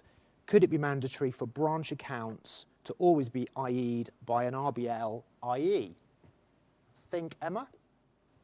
Thank you, Sarah. That's a very good question. I understand where your frustration's coming from, because one of the regular things that the audit team will say about looking at accounts is even if you get the accounts are to be looked at by an accountant auditor who's not of an RBL background, they won't realise there's things that should not have been spent. But that's then back to the it's not policy, as you know, which is why you've raised the question. We just had the numbers. We wouldn't be able to function if we did that. Then we just don't have enough RBL'd IEs, if you like. It would be lovely if we did, and maybe that's a name we should get for. But I'm as part of the working group on branch compliance. I bring together all sides of the Legion. So we've brought together audit, finance, membership department and the membership council on behalf of the Board of Trustees, we're trying to look at all of these kinds of things. And as we look at more and more about branch compliance issues, little things are coming out that are just gems of an idea. So I think as more and more we look at this, we'll add them to the list of, yes, that would be a wonderful aim. And we will add that one to the list, Sarah, but just practically at the minute, we would not function because the numbers of IEs that are from an RBL background, it's less than 10. I don't want to say the numbers, I'm going to say the wrong one, but I know it's less than 10 at the moment. And that's just not enough for the 4,500 branches that we have in our wonderful charity. But thank you for the question. I think Phil wants to add something. Hi, morning again, conference. It comes back also to branch training, which I'm sure John will have an input on. Branch officers should be aware of what they are and aren't allowed to spend, and so when the accounts go to the IE, they should that should be a check in itself. I think what Emma said, that we would take us a long time to get to a position where all our IEs were RBL trained. Cheers. Thank you. John, anything to add, or just keep going? No, just very quickly, just to reassure conference, this is the IE issue is very much at the forefront of the project team's mind. Absolutely get it, and we're trying hard to produce all sorts of avenues and opportunities to make sure as many people who hold positions are trained so they can carry out their duties effectively, and that certainly includes treasurers and IEs as the priority course. Okay, thank you all. Dave Lawrence, Y Services Branch. Surely standard bearers can attend remembrance events providing government guidelines are adhered to. I think we've answered that. We will relook at that based on the rule of 6. So we'll come back to you on that, Dave, and everyone else. Mo Watson, I missed one, sorry, Quorn Branch. Can we have a copy of the statement issue re-vote of no confidence? I don't see why not. Absolutely, we will publish that for you. No worries. Tony H, how do branches get access to Teams so that we can do meetings? Sandra? As I've previously said, we'll look into that within the department, working with the MSOs and see how we can facilitate that for you and try to come up with a range of solutions for branches. Okay. There's a subsequent actually link to that, which is the ability to do live voting via Teams. Is that something we know about, or we can? I am the least technical person you could be speaking to in this room. So as I said, I'll ask my team and the people who know, and we'll get the responses to you. So I think that's Andrew Taylor of Lancaster's question. So I think what we'll do on all the virtual conferences, we'll kind of put a briefing pack together, because as we said earlier, based on how today has gone and the learnings from county conference yesterday, county chairs, we will be able to have a kind of update on what we think works and ways in which we can access various packages that should help this whole process. Paul Scott of Ilkeston, why are youth members' details automatically displayed on the membership listings? Sandra? Why are they? It's as a youth member, they are recorded as a member on the system, so their details would appear as any other member would appear on the system. That's fine. Okay, thank you. Anonymous, another one for you, Sandra. How can members who are already members join other branches without paying fees? I thought members could be members of up to 4 branches. That's anonymous again. And that is correct. We now have the system in place where you can be a member of up to 4 branches on one membership fee. That was rolled out much earlier in the year. Can I suggest, if you are having problems joining more than one, if you can email membershipservices@britishlegion.org.uk and the membership services team will be able to help you. But that is all up and running now. Okay, thank you very much. Where are we now? Yep. COVID will cause isolation amongst veterans and members for a long time. Are we looking at providing access and training to use technology in a meaningful way? Charles, can we leave that with you? Just the use of technology in terms of operations. Rathfreland, will the current format of BOT, Membership Council, etc. minutes, which are effectively a record of attendance and decisions, be amended to include a summary of the discussion? We had some comments around the conference minutes from last year, which we are, as the National Chairman said, taking on board in terms of this year's conference. In terms of Membership Council, which sort of sits with me and the Membership Council team and the membership team, we believe that we reflect the right level of debate. The meetings are long and fulsome and honest and open, and what we aim to do is reflect all of the sentiment without actually just frankly making it a transcript of the entire meeting, because given they often take 4+ hours, it would be unmanageable. We try to reflect the discussion, we try to reflect the key points made. I'm happy to take any further input on the quality of the minutes, but I think we believe they represent the meeting that we've had and that they therefore are available as a record of the truth. Mark Pavley, if minutes are placed on Office 365, it would be great to send out links by email. Otherwise, no one knows the documents have been placed. There was another question which related to, someone made a comment around the minutes going out to MSOs for distribution, that isn't always happening, which I believe, Sandra, we're making headway on. Absolutely. We are looking at, obviously, we're talking about engagement. We have more than one audience, as it were. So we have the engagement channel through the e-newsletter, but the administrative notices should be going out on Office 365. What we're looking and exploring at the moment is introducing a weekly update at a set time on a set day, so you will be aware that from that day all new administrative notices are available for you there, and you can just find them in one place. I'm working with the team at the moment and we hope to have something along those lines very soon. Okay, thank you very much. Brian Duffy, ROI, was a comment again about conference and making that technology available, which we've already said and already covered. Alan Humphreys of Droitwich Spa, a comment rather than a question. It was extremely difficult to vote and getting a resolution equally difficult, but I will feedback separately on that. So thank you for your comment, Alan. Sue Buckle, one for Emma, women's section question. Will the women's section have a conference next year, as there's been no mention of this yet, nor of the 100-year commemorations? Thank you, Sue. Good morning. To answer your question, please put your date in the diary if you haven't already, that on the 24th of July 2021, yes, very much, the women's section is having their centenary event at the National Memorial Arboretum. Obviously, if for that, so yes, the women's section centenary is on the 24th of July next year at the National Memorial Arboretum, and there was actually a meeting yesterday where further plans for that were firmed up, subject to the pandemic status and whatever will be happening next year, which I hope we'll all be there in person. In terms of conference next year, something to follow up. The Women's Section annual meeting is in January. It will be a virtual meeting. Once upon a time, it was going to be the first virtual meeting, but now things have escaped, and here we have our first virtual conference.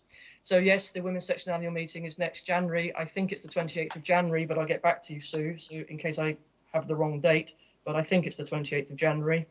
And following on from other planning is that at next year's, I don't quite know what detail it will be, but something separate for the women's section at National Conference next May in London is in planning. Yes, yeah. Very much so. Thank you for your question, Sue. Thank you, Emma. Zoe W, I've lost that one there on my screen. So this is a comment more than a question. Words matter when promoting diversity. Is now the time for our female leadership to drop the gendered chairman? And should we adopt the term chair for branches? That has been under discussion at BOT previously. We will take your comment away again. It continues, diversity and inclusivity continues to be a huge issue on the agenda of the Board of Trustees and the organisation more broadly. So we will take your comment, Zoe, and thank you for making it. There's another comment on minutes. The county chairs and the MSOs receive the MC minutes. This has not been happening in the last 5 years. We actually believe it should be happening. We will make another check. So we'll go back round the MSOs just to make sure that that is happening.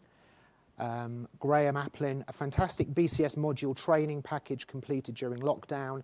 We need to make more modules for 2021 regarding training as soon as possible.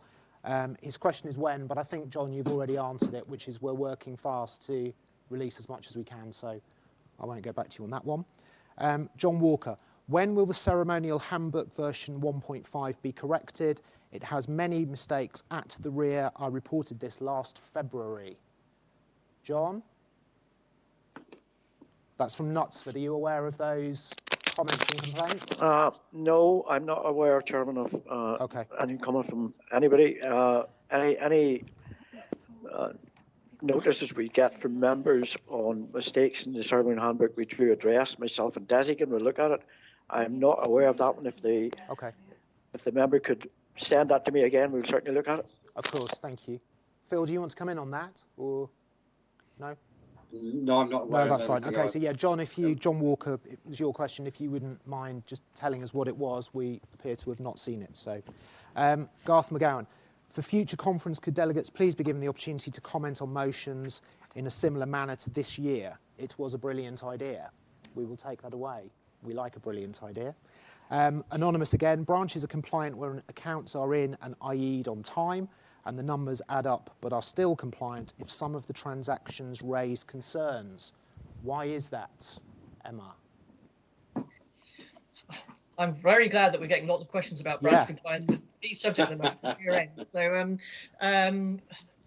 my initial reaction to that question is it shouldn't be, because if there's some concerns about some transactions that shouldn't have been raised, so there would need to be, it's a question of whether that's a material amount.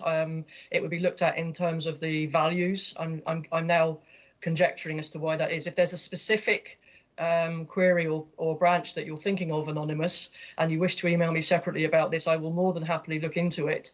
But in the round, an IE would look at the transactions, and if there's a few where they've queried them, which is a normal role for an IE or an auditor, they will query them. If they've been satisfied that the query's been answered, then they will then sign them off as being compliant. But if you felt that they shouldn't have been, then please do follow that up. We should be looking at that again. But materiality will come into it, so it will depend on, obviously, if it was only £5, then we wouldn't, but if it was £5,000, we would certainly be looking again. So please, if you wish to follow that up, Anonymous, please email me direct and I will look into it. Okay, thank you, Emma. We're into the last 5 minutes now, so we'll take as many as we can. I'm going to go actually for the questions rather than anything. Can you please clarify the voting procedure for branch officers and county and district officers for 2020? We talked about this yesterday. We've done two things. One is that we have reface. If you are unable to hold a virtual meeting for any reason of your branch or at any level of the Legion, you have the option to roll forward all of the appointments for 1 year, because we understand that elections could be very, very difficult. Not impossible, but it's a restriction that we're sort of taking away from the handbook to make it easier to comply. In terms of county and district officers, we are undertaking, certainly on county officers and also on membership council representatives, we're undertaking postal votes in line with the way we run the national officer elections, and packs on those posts will be distributed in the next few weeks. So that seemed to be the most democratic way of making sure that we were representing everybody's views, because again, during the time we're away, feel free to put more questions in the chat box. And the Board of Trustees and the EB will ensure they're answered at the first opportunity. Thank you.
Good afternoon, everybody, and welcome back.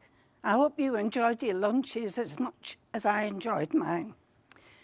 First of all, I'm going to reinstate standing orders.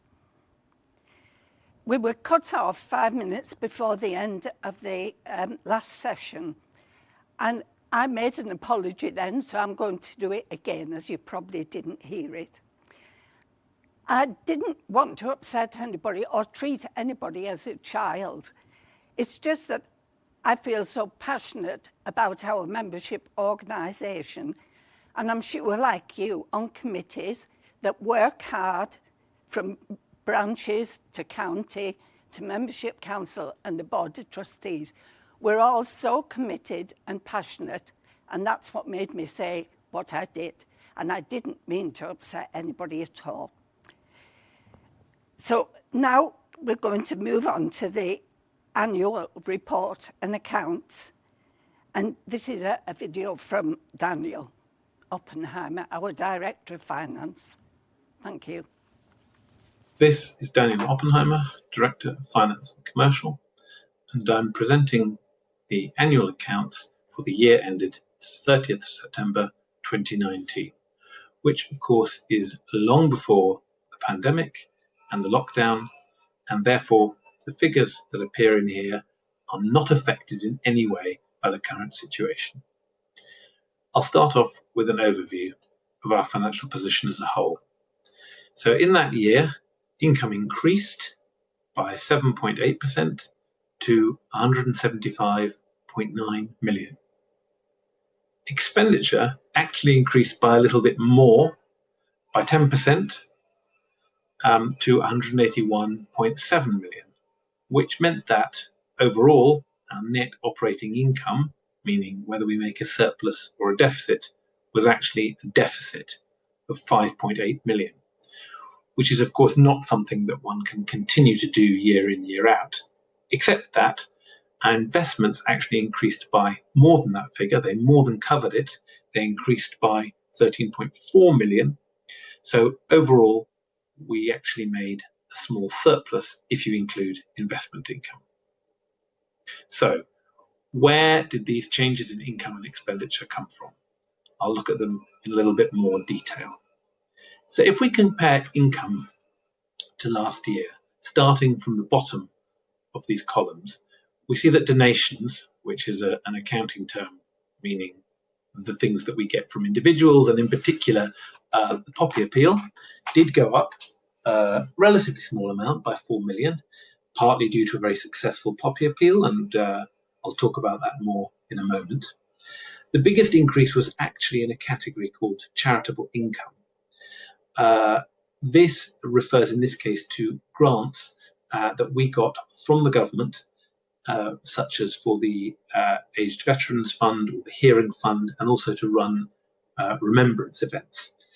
And the difference between these and donations is that the money essentially comes into the organisation and then goes out again, and we don't get to choose what it goes on. We have to spend it on whichever fund it was given to us. So it's certainly helpful to us. It helps push forward our mission, but it's not as valuable as donation income because we don't have any choice about where to spend it. Trading activities, that actually includes care home fees as well. Flat. Investment income, basically the same as it was. Just a few words about the Poppy Appeal.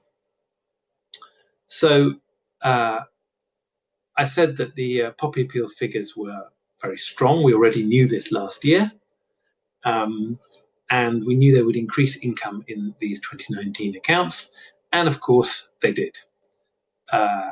And the gross Poppy Appeal income, meaning the income before you take account of costs, rose by just over 4 million, pretty much 10%. Very impressive. A huge thank you to everybody involved in that.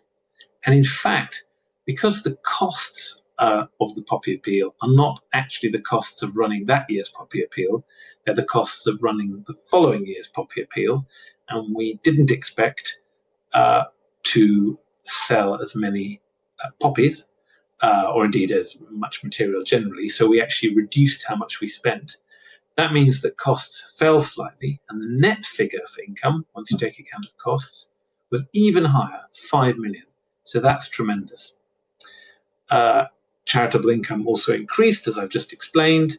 And as I explained, that was for specific programs and events. So it's not as valuable to us as poppy appeal income, though it is still very helpful. So what's happened to expenditure? Well, again, starting from the bottom, the costs of fundraising increased somewhat. The costs that we've got there under care, and that also includes recovery, also increased somewhat. You always have inflation, but of course we're also doing more. The big increase appears to be in what we've called community welfare. It's slightly deceiving because that also reflects the effect of we changed our arrangements with the Officers Association. We had previously been giving them a percentage of the poppy appeal in an agreement dating back to the very first poppy appeal. We changed that so that we simply gave them a stepped series of grants, and the way the rules work is they all got recorded in 1 year. So there's a bit of a bump up, but that we're now finished in a sense making those payments to the Officers Association, so that will strengthen our financial position going forward. Our campaigning activities also went up a bit, and remembrance also. As you remember, I talked about how we got some specific targeted funds from the government to spend on remembrance, and therefore that increased expenditure is reflected there in the increase from 7 till 9 million. Looking ahead, well, I think we all know that the next set of accounts for the year ending 30th September 2020 will be pretty unique. However, I'm not too concerned, fortunately. The poppy appeal, which will be 2019 in the next set of accounts, happened before the pandemic and was another very strong year. And although we've had a lot of challenges in trying to tackle pandemic and lockdown, the organisation has responded very well.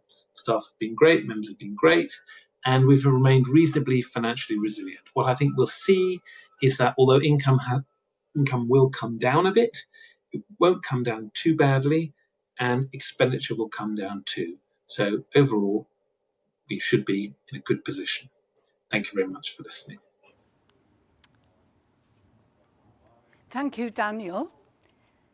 And now we will move to the Vice Chairman for the awards. Thank you, Joe.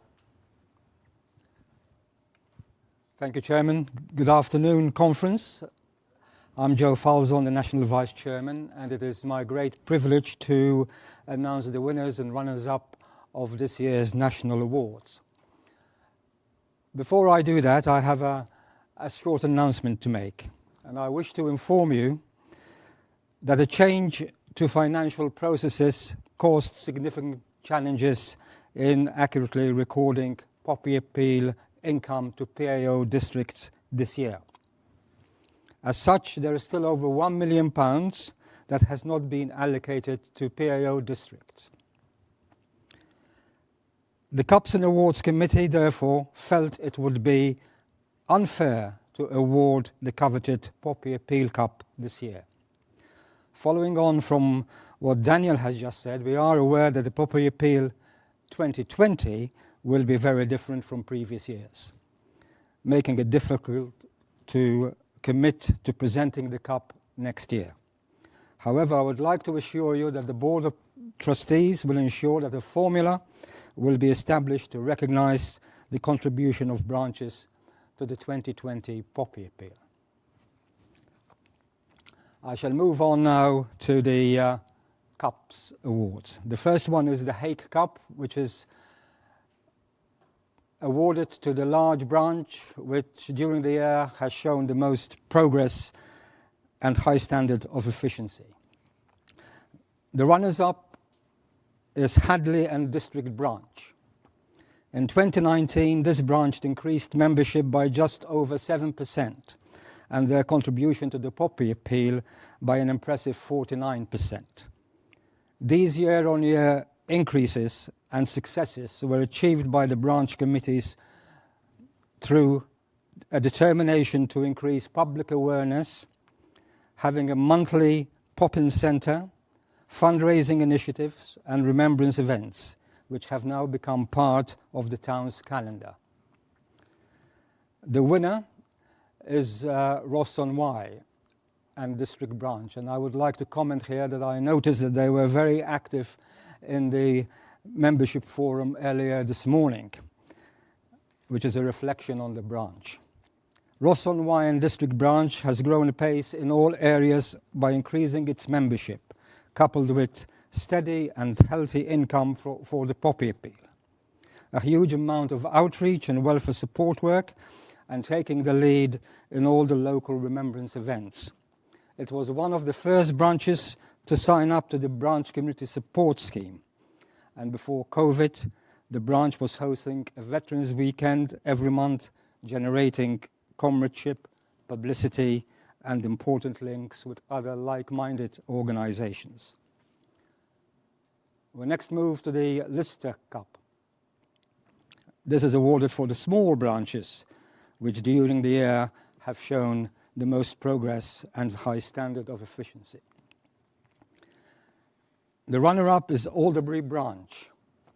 The small rural branch made huge strides in 2019 to increase membership by 118%, which in turn has impacted on their Poppy Appeal income and welfare work. The branch is well known and firmly established in the community due to its high profile, visibility at most local events, and engagement with other ex-service organisations. And the winners, I'm pleased to say, is Bromyard Branch. Last year, the small branch worked hard to raise its profile and that of the Legion within the local community. They engaged with schools, residential care homes, social clubs, religious and youth organisations.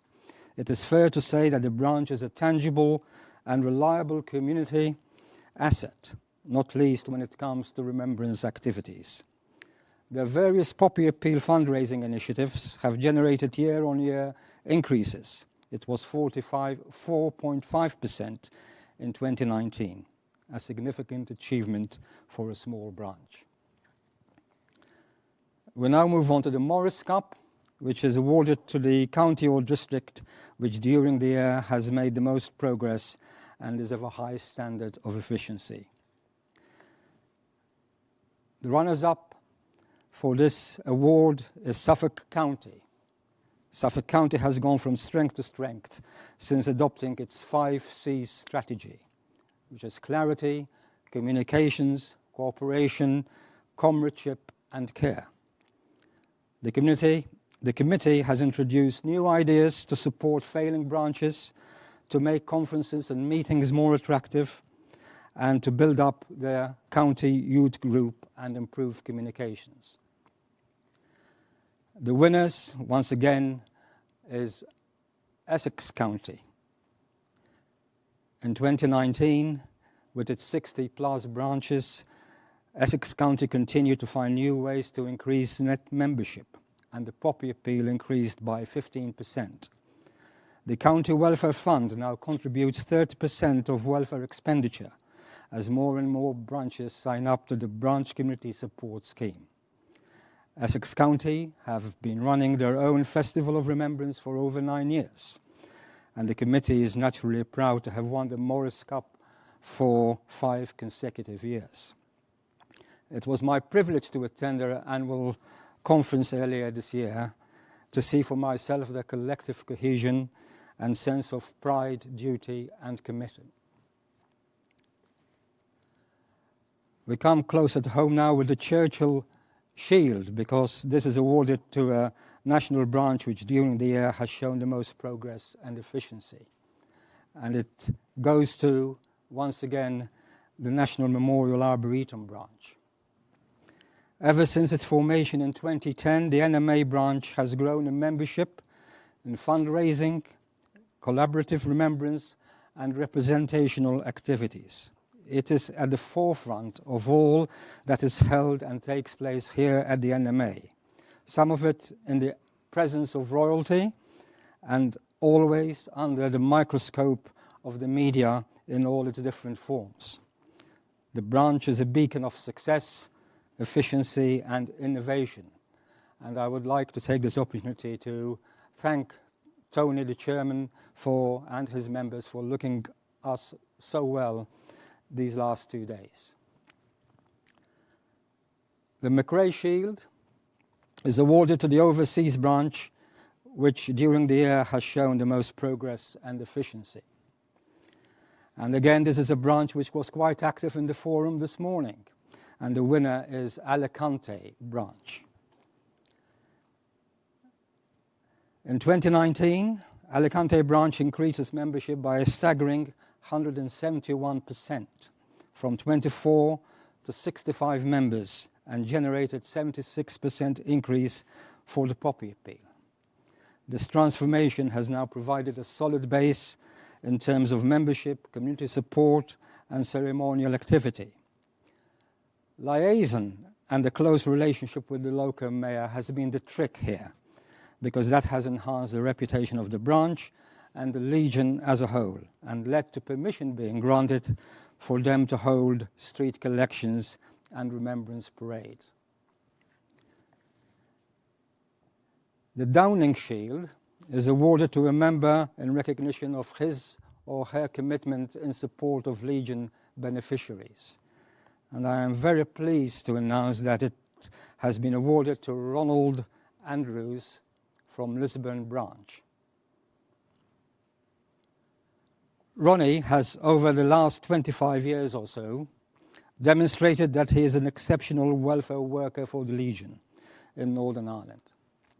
He is described by his colleagues, and I'm quoting here, as a dynamic and powerful individual, highly professional, dedicated, tireless, approachable, exceptional communicator, and with the ability to motivate others.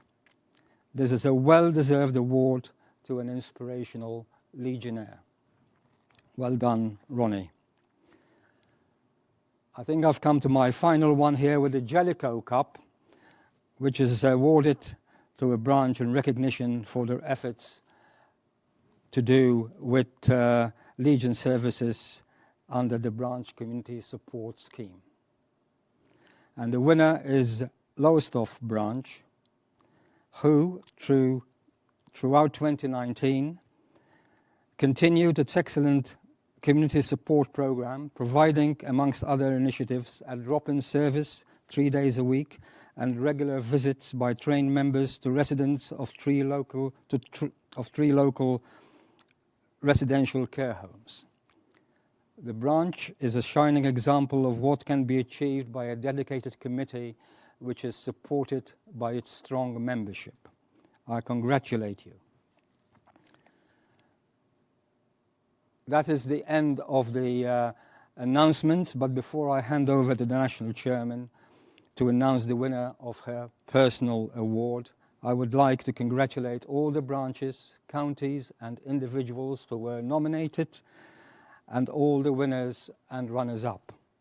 But most of all, I would like to thank everybody for the work that you all do, day in, day out, for the good and benefit of our beneficiaries.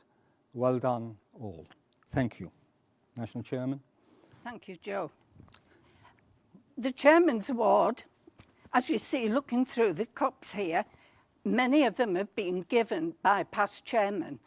So when my husband retired in 2010, he said he would give the Chairman's Award, which means the chairman can give the award to somebody who has done something outstanding for the Legion. The first recipient was Steve Lewis from Cornwall. Steve in 2010 got 2,000 new members to join that year. So I think he well deserved it. But likewise, the people I've put forward for it this year are John and Tiggy Underhill. In 2001, John responded to a cold call mailing asking if he could do anything to help the Legion. He said he would, but in a practical way, not a financial way. As he and Tiggy own a haulage firm, they offered to provide trucks to bring back the cyclists from Paris when they do their pedal to Paris, which they have done every year since at no cost to the Legion. In 2001, it would have cost £6,000 to do that. So what they've done over the years must have saved the Legion at least £250,000. They also acted as the sweeper van in Pedal to Paris, which provides snacks and drinks to the cyclists along the route. So they did get very involved in the event and worked very hard on the ride. And let me tell you, their van was always immaculate and well ordered. They have also provided the same service for the Brussels bike rides over several years. They do participate in any events that we're going on, the Christmas celebrations and St. George's concerts, and they're always advertised in any advertisement we need to give us their money doing that. So I would like to thank John and Tiggy for their hard work over the years, and I think this is richly deserved. Now, we come to the Public Affairs and Public Policy presentation by Matthew Seward. He's the Assistant Director of PAP. So Matthew, over to you. Chairman, delegates, ladies and gentlemen. My name is Matthew Seward and I'm the Assistant Director for Public Affairs and Public Policy. I lead the Legion's policy and campaigning work, which has been a core feature of the charity's work throughout its history. The Legion's Public Affairs and Public Policy team exists to take forward this work. So we lead on the Legion's relations with government and politicians at all levels, the campaigns that we undertake to seek policy change for the benefit of the armed forces community, conducting research to underpin that work, and responding to government and parliamentary consultations with the Legion's positions. So I just wanted to take this opportunity to briefly update you on some of our current activity. Over the last 4 years, many Legion members have been supportive of our Count Them In campaign, calling on the next census to include a question about veteran status. Such a move would help government and councils gain a better picture of their local armed forces community in order to deliver on their covenant commitments. I'm very glad to say that thanks to the pressure from the Legion, the governments and parliaments in both Westminster and Edinburgh have now agreed the inclusion of such a question in the next census. Our only disappointment has been the decision in Northern Ireland not to match this move, although we understand that there will be more work there to achieve better estimates of the armed forces community locally. It's very rare for any new questions to be added to the census, especially from an external recommendation. And so this is a very significant achievement that could be a benefit for years to come, and of which I think we can all be proud. Last year, we highlighted to Annual Conference our latest campaign, which focuses on the personnel that the UK recruits from across the Commonwealth to serve in our armed forces. Currently, after having served at least 4 years, when Commonwealth personnel leave the armed forces and wish to apply to continue to live in the country that they've served, they face a fee of £2,389 per person. Now, we know of veterans in this position who've run up big credit card debts to meet these fees, leading to further financial problems. And the Legion believes this is no way to say thank you to our Commonwealth personnel for their years of service. Our campaign has seen national media coverage, and hundreds of supporters have already got in touch with their MPs to highlight our ask. Ministers are fully aware of our ask, and we know that conversations have been ongoing in government, so we keep our fingers crossed. Now, every year the Legion works with many veterans who receive compensation for injuries as a result of service, either a war pension or under the Armed Forces Compensation Scheme. At the same time, these veterans also have to navigate the complexity of the benefits system, which does not always work together as well as they should. So we've undertaken research to explore this topic further, and later this year we will be publishing a report including recommendations. One of these will be our long-standing call for military compensation to be disregarded from all means tests. The Legion led the campaign nearly 10 years ago on honouring the Armed Forces Covenant, and it has been a powerful tool for us to hold government and others to account on their support for their armed forces community. In its manifesto at the last general election, the government promised to further strengthen the Covenant in law, and they have been developing their proposals on this, which will be brought forward soon. Now, we of course welcome anything that would genuinely strengthen the Covenant, but we will be examining the government's plans very carefully. We want to be sure that they do not inadvertently actually weaken the Covenant and that they make a real difference to veterans, serving personnel and their families. So in conclusion, even with challenging new ways of working this year, we've been able to achieve important progress, successfully delivering in the last few months on our census campaign and also on others I haven't mentioned, including improved access to social housing for the divorced and separated partners of those who've served, and secure the future of Armed Forces liaison officers in Wales. If you want to find out more about our work, please go to the Legion website or get in touch with us via the email address on the screen, and we can also send you our impact report. Thank you very much for listening and enjoy the rest of the conference. Thank you for that, Matthew, and please take our thanks back to your team and continue with the good work you're doing. Anthony Baines is our Director of Operations, and he's going to tell us a little about what they've been doing. Thank you, Anthony. Good afternoon, conference. I want to speak briefly about 2019 and the wide range of support that we provided during that year for our beneficiaries at their time of need. You'll see on the slide just how many people from the UK Armed Forces community, our community, that we supported during 2019, how many different ways we provided that support. I'm going to concentrate on a couple of areas shown on the slide. Our specialist benefit and debt advisors have never been so busy. They're providing expert and regulated support, helping over 2,000 people last year. People from our community that found themselves in the most dire of financial circumstances. Our team helped them secure over 9.2 million, yes, 9.2 million pounds of written off debts and unclaimed benefits. That's an average of over £4,000 per person helped. This support saves families. It saves our beneficiaries from losing their homes and possessions, helps them regain control and live their lives.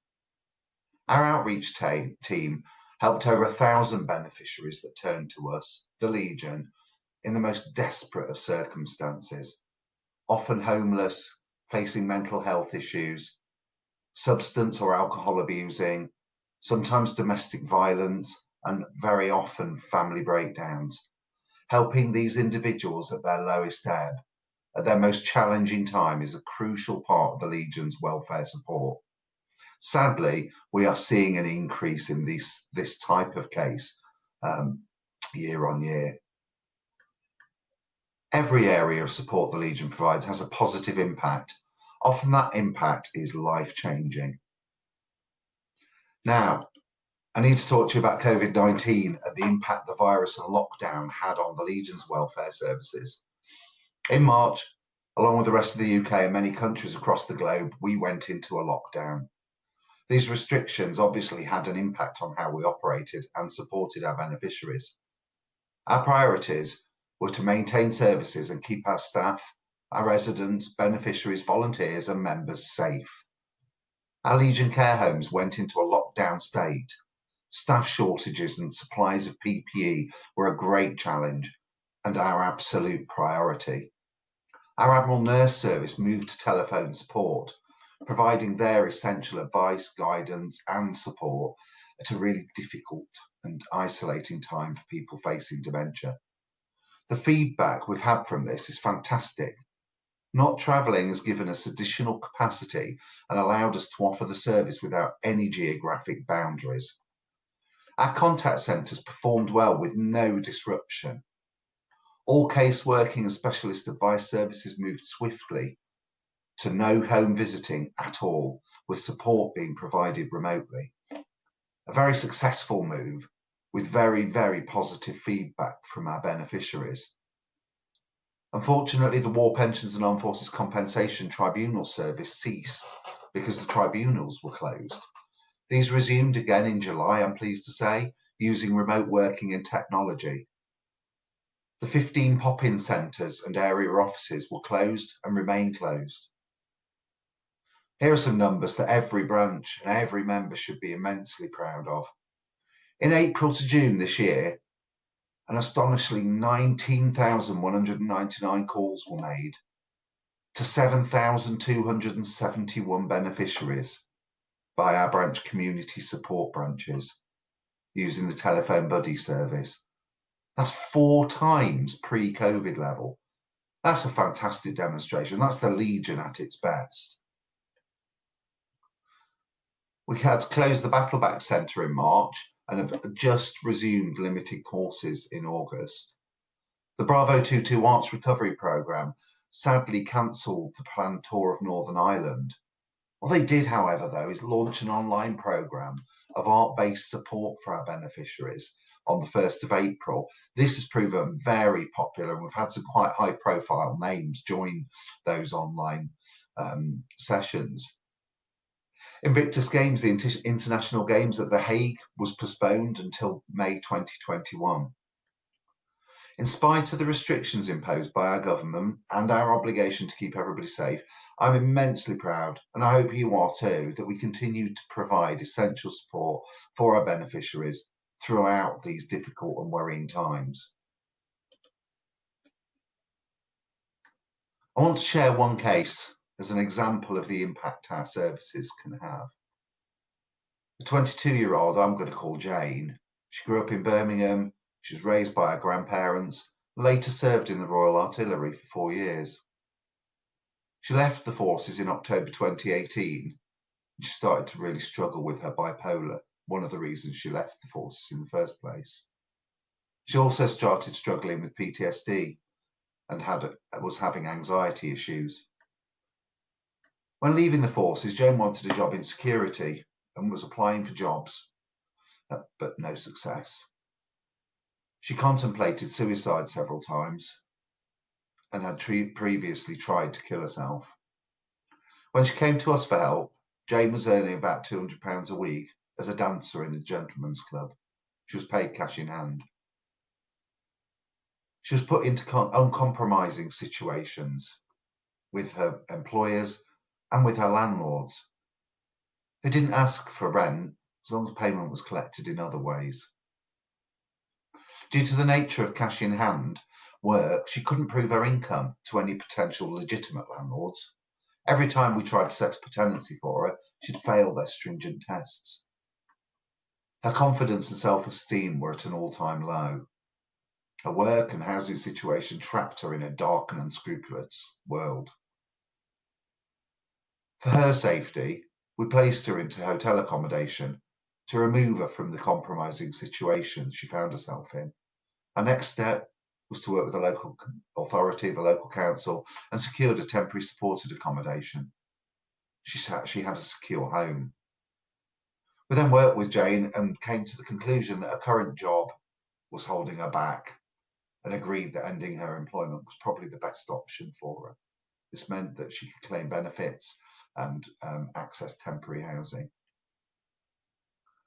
We worked with NHS mental health team and her local GP, who worked together to put a medication plan together to make sure that the medication for her PTSD and bipolar weren't fighting with each other and causing a depression. We supported Jane by paying for several security industry licenses so she could go and work in that field that she wanted to, and start applying for jobs. Within a few months, Jane had 3 job offers, all on the same day, from that security industry. Suddenly she had choice. She chose one employer who offered her full-time work.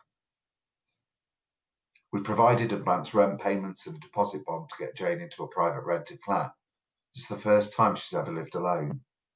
We've managed to support a very, very vulnerable woman and help her with employment opportunities, a safe home, and rediscover her self-worth. Jane wrote a letter to us thanking us for our help, and here are some of her own words. On my bad days, Royal British Legion never turned me away but welcomed me. Thank you, Royal British Legion, to everybody who believed in me, to all the hours worked and all the dedication put in, helping me achieve what has been achieved. All the lives you have touched and all the lives changed. I hope to work with you in the future to be able to help others lost like I once was.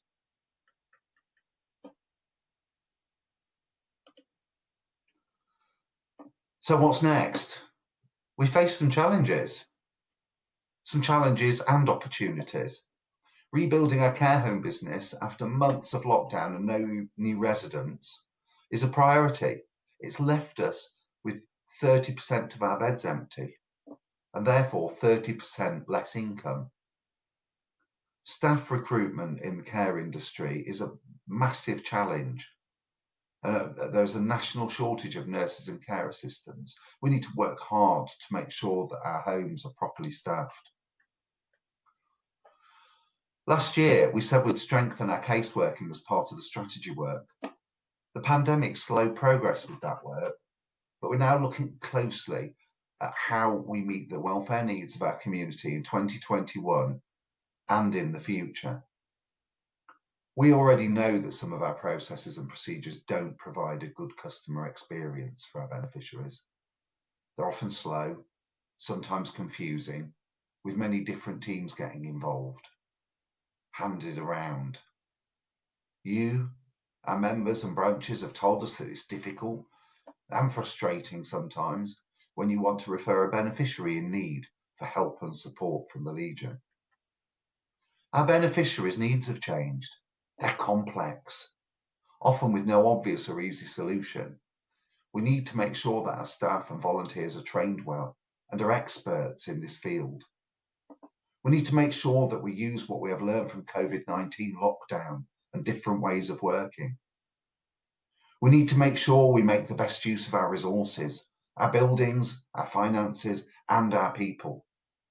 We need to make sure that our services are easy to find and easy to use, and that above all else, the people that need us at their time of need find the Legion a safe and welcoming place and the beginning of better times for them. These are some of the challenges and priorities we're now working on, and we will be asking you for your thoughts and ideas in how we tackle some of them, asking what needs to change, also what needs to stay the same. Thank you very much for listening. I hope you've enjoyed conference. It's been certainly a little different and not in Southport, and I look forward to seeing you again soon. Thank you, Anthony. Isn't it amazing what we can do when we put our minds to it? We did have a lot of questions in this morning, and sorry, I've got it wrong. We are now going over to fundraising, to Claire, our Director of Fundraising. Sorry, Claire. Not a problem. Thank you very much, National Chairman. Good afternoon, conference. Ordinarily, I don't have the opportunity to address you with regards to fundraising, so I really do take this as an opportunity and a good thing that's come out of COVID, that I can talk to you about fundraising. Charles has already alluded to the fact that this year has been a real challenge, and I think there's probably one role that is challenging within the voluntary sector at the moment, and that's been a director of fundraising. All eyes feels like it's on us to try and deliver what we need to for our charity. I'm going to talk to you about the challenges we've had in this current year's fundraising, but also there have been some successes and opportunities, and we've got to balance this. I'm then going to talk to you about the Poppy Appeal this year, vitally important. And again, our Director General has already said that this is going to be a real challenge and change to the Poppy Appeal this year. So I'm going to briefly talk about what those changes are. And then there was a couple of questions that came out of Membership Council that the Membership Council Chair, Jason, has asked me to address. And so I'll finish up by answering those questions as much as I can.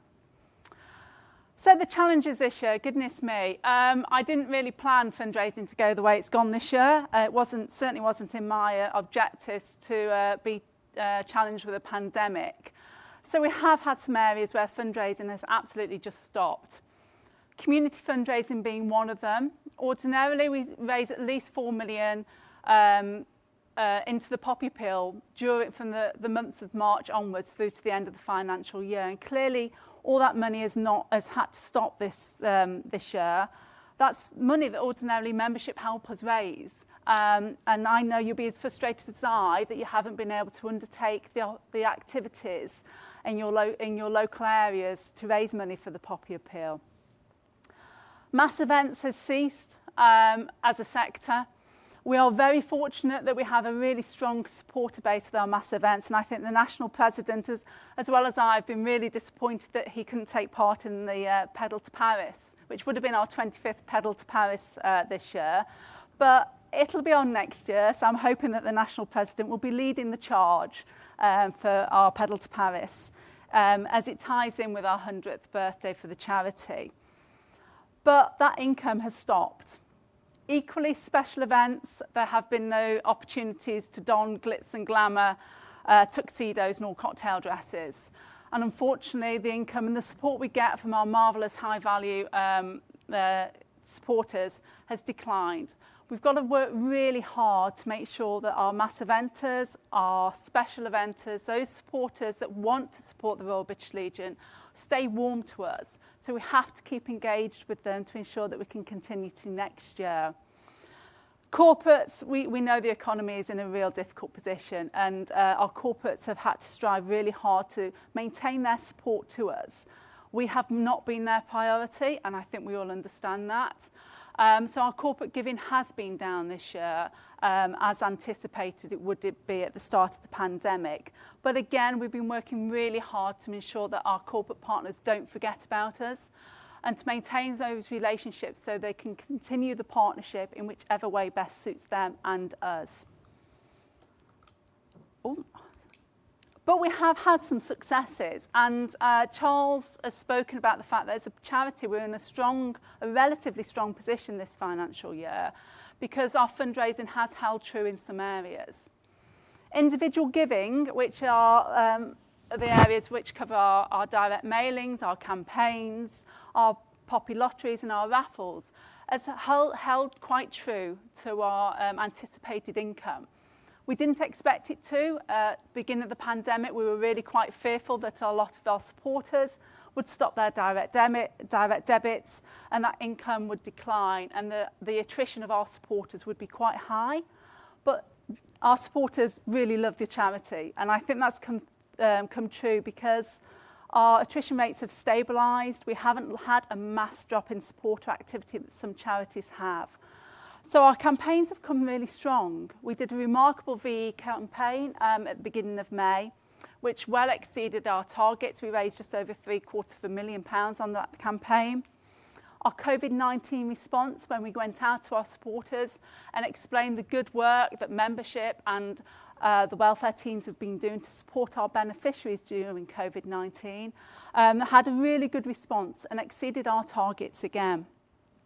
And from acquiring new supporters, we managed to acquire over 80,000 new supporters this year. And acquiring new supporters is tough. There's many channels that we can't use anymore. We had to stop our face-to-face acquisition programme because of COVID restrictions. So we diverted that through to the digital world and through to the direct response television world, and have managed to retain, as I say, acquire 80,000 new supporters, which is really important for the charity. Our philanthropy world, as I've said, the high value world, our special events were zero, unfortunately, because of COVID, but we've had some great successes in our trusts. The Armed Forces Covenant Fund, we had 2 separate applications and we've been granted over £350 over those 2 applications. We've had another 100,000 come from the National Lottery. Barclays have just committed, the Barclays Foundation just committed another 100,000. We've had 2 separate anonymous donations of over 100,000, one of which have converted and also said they would pledge over 400,000 in their will and become a legator. So over £750,000 through trust applications over the last few months. And that's really important for the organisation. It also shows that we recognise that we have responded to COVID-19 because these trusts and grants foundations have changed the remit of their applications and wanted to give to charities that have proven that they've been able to respond to COVID-19. So working with our ops colleagues, we've been able to highlight the good work that we've been doing in COVID-19 through membership as well as through our welfare delivery. I'm not sure how many of you would have seen this, but I probably had one of the best working days of my life on Thursday as I met Captain Tom. Very humbled, very, very humbled. And I'm also very grateful that I actually put my hand up quicker than the Director General did, because we were both asked whether or not we would like to go and attend the launch of the Captain Tom Foundation. And I was obviously a little bit quicker with my hand raising. So Captain Tom and his family have launched a foundation. It was launched on Thursday.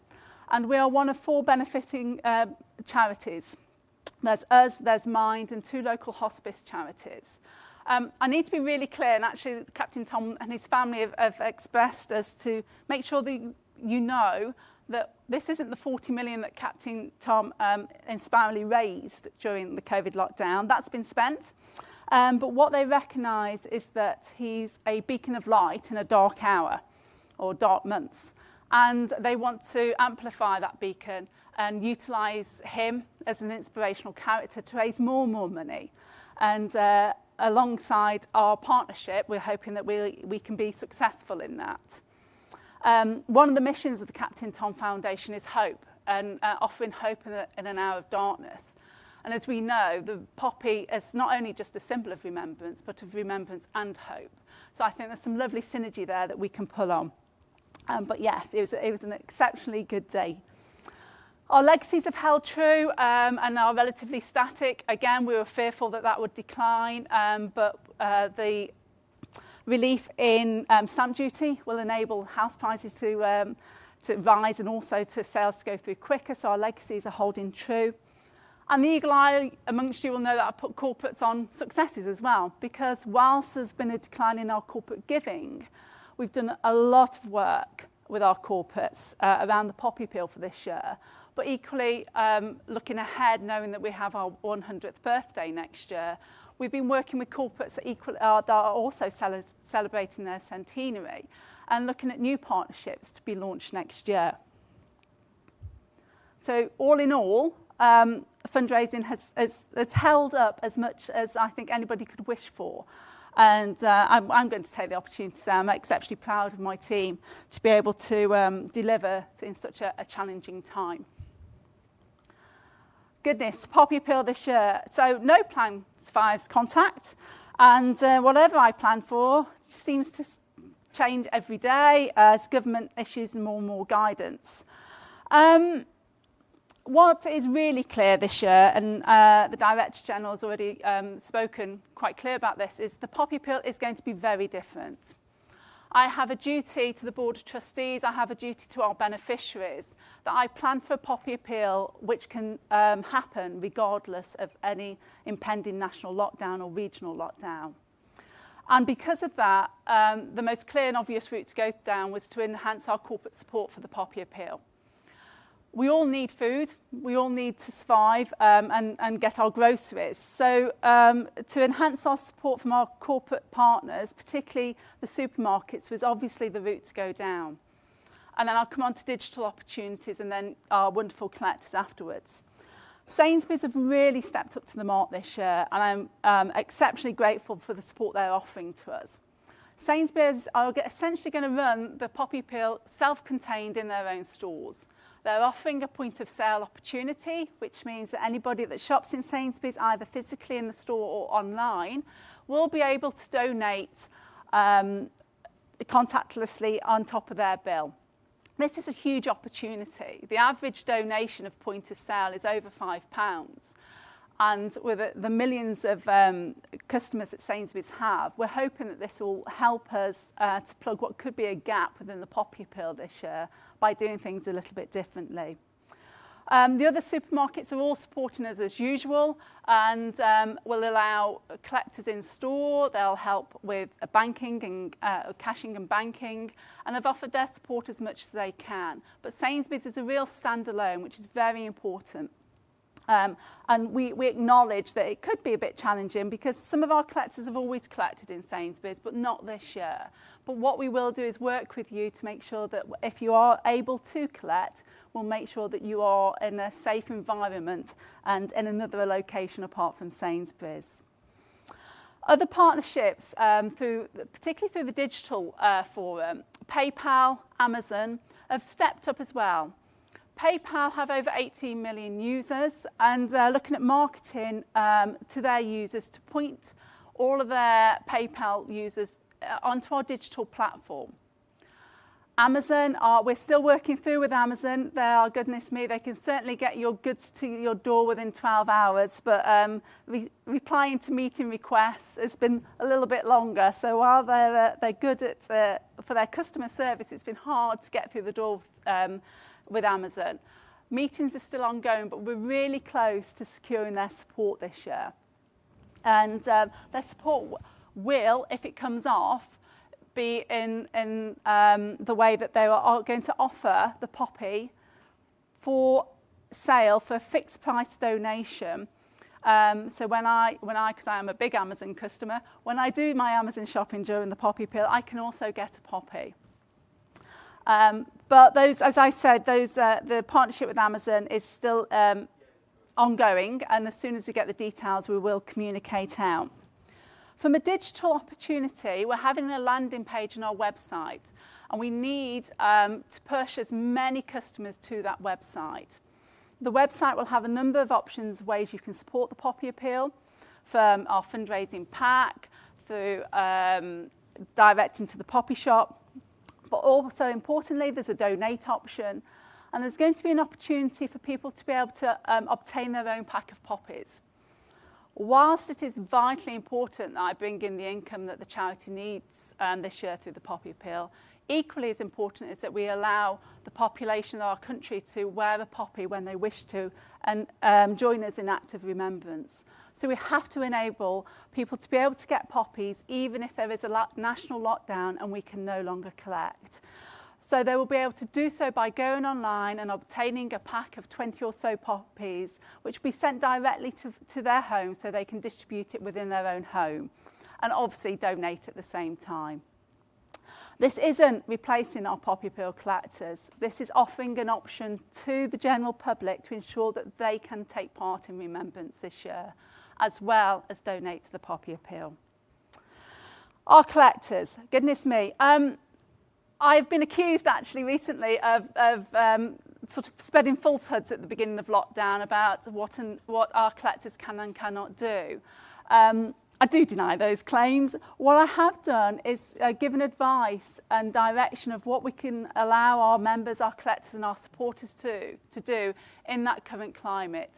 It was very clear in March that we would not be able to offer opportunities for our collectors to collect during this poppy appeal. And in fact, it was only in August this year, only last month, where the government changed their guidance so we could do face-to-face fundraising. We have contacted every single one of our poppy appeal organisers at least 4 times. We're currently in the next round of telephone conversations with our poppy appeal organisers to make it clear of the journey we've had to take as well to enable us to get into a position where we can safely say that if poppy appeal organisers and volunteers wish to collect and they are able and safe to do so, we can allow that. And we can allow you to do it in a safe manner that protects yourselves as well as the general public and the charity.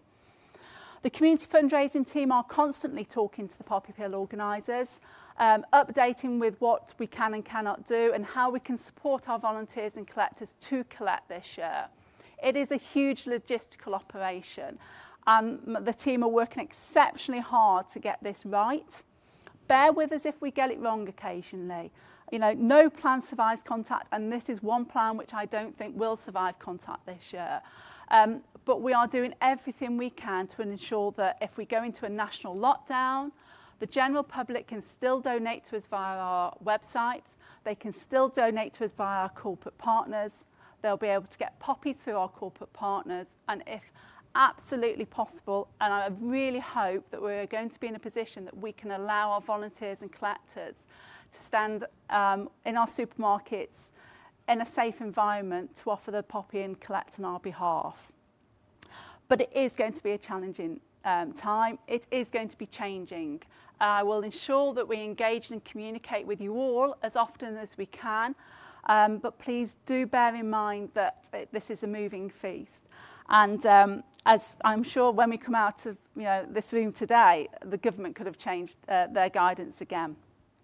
But I will do my absolute utmost. You have my commitment to the Royal British Legion, to yourself as membership, and to our beneficiaries to try and ensure that we'll deliver a Poppy Appeal as successful as it can be this year. Before I move on, I'm just going to address a couple of questions, if I may, that were raised through Membership Council. So this response to Jack Kemp from Alicante with regards to access to the Poppy Appeal portal.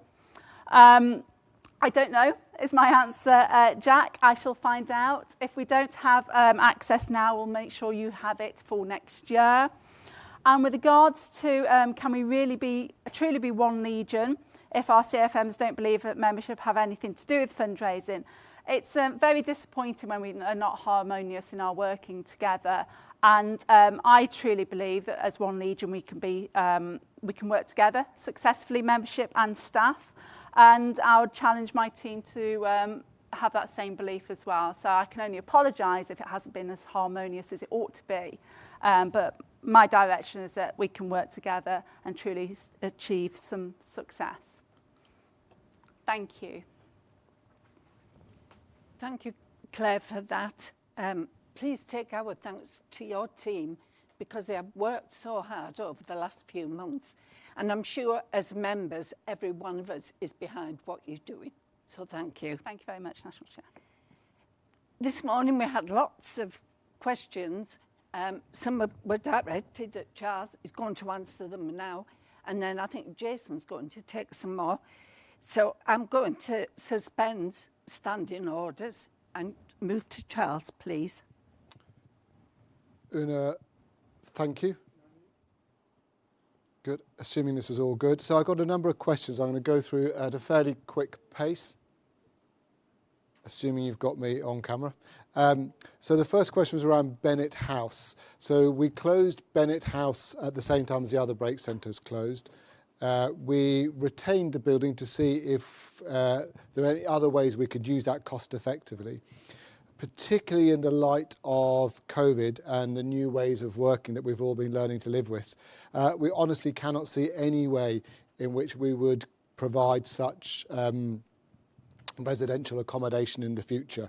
So I think the National Chairman joined the Northern Ireland District Committee and explained that Bennett House has been put up for sale.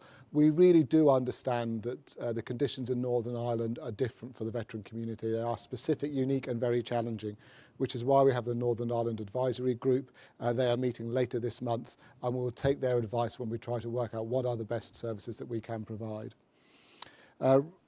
Covering the others very quickly, changing demands, local variations, how does the Legion best respond to that? One of the things we do very, very well is engage national government, local councils and hold them to account to deliver the services that they should be providing. And that's the first place we should always look. Where the state has a duty, we should try and hold the state to account to do that. So we'll continue to do it, and we do it very, very well normally. Complexity and contact centre numbers, there are a lot of them. Most of the charities try to retain their own contact centres, understandably. The Legion is the only charity which funds the Veterans Gateway. The Veterans Gateway does act actually as a aggregation point for such contact centres and even provide that service out of hours for other charities. So we're doing what we can in that area. Use of technology and training to help veterans who might be feeling isolated. We've done a lot of work in this, and we heard earlier about the power of branch community support. And I think it's Paul Wallace from Oaken Gates, done some amazing work.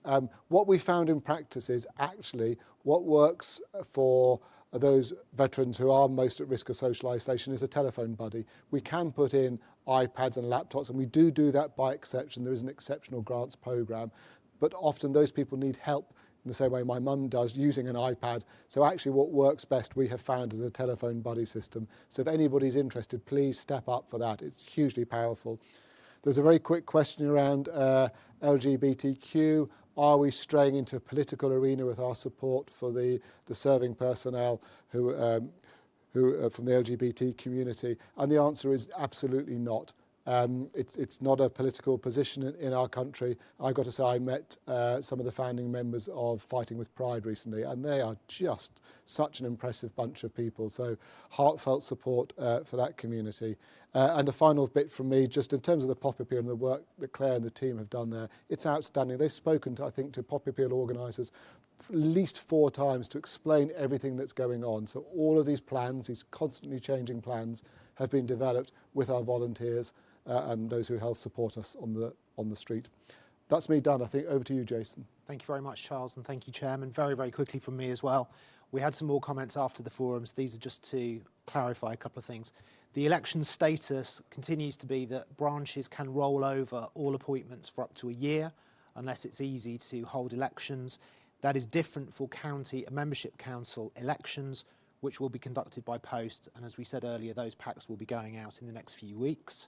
In terms of remembrance parades, we will update all the advice based on the new rule of 6 by the end of this week and make sure that we've given you the absolute latest information so that you can plan with confidence. There was a comment on the whole issue of feedback and voting, which is that actually when we're all in lockdown, that motions are needed even earlier than we sent them out. I think they went out earlier than ever this year ahead of conference, but there is some feedback saying that may be an explanation as to why voting is down on some numbers. So we will take that away. Annie, I know, and the conference committee will work on that. And then the final one relating to the National Vice Chairman's presentation.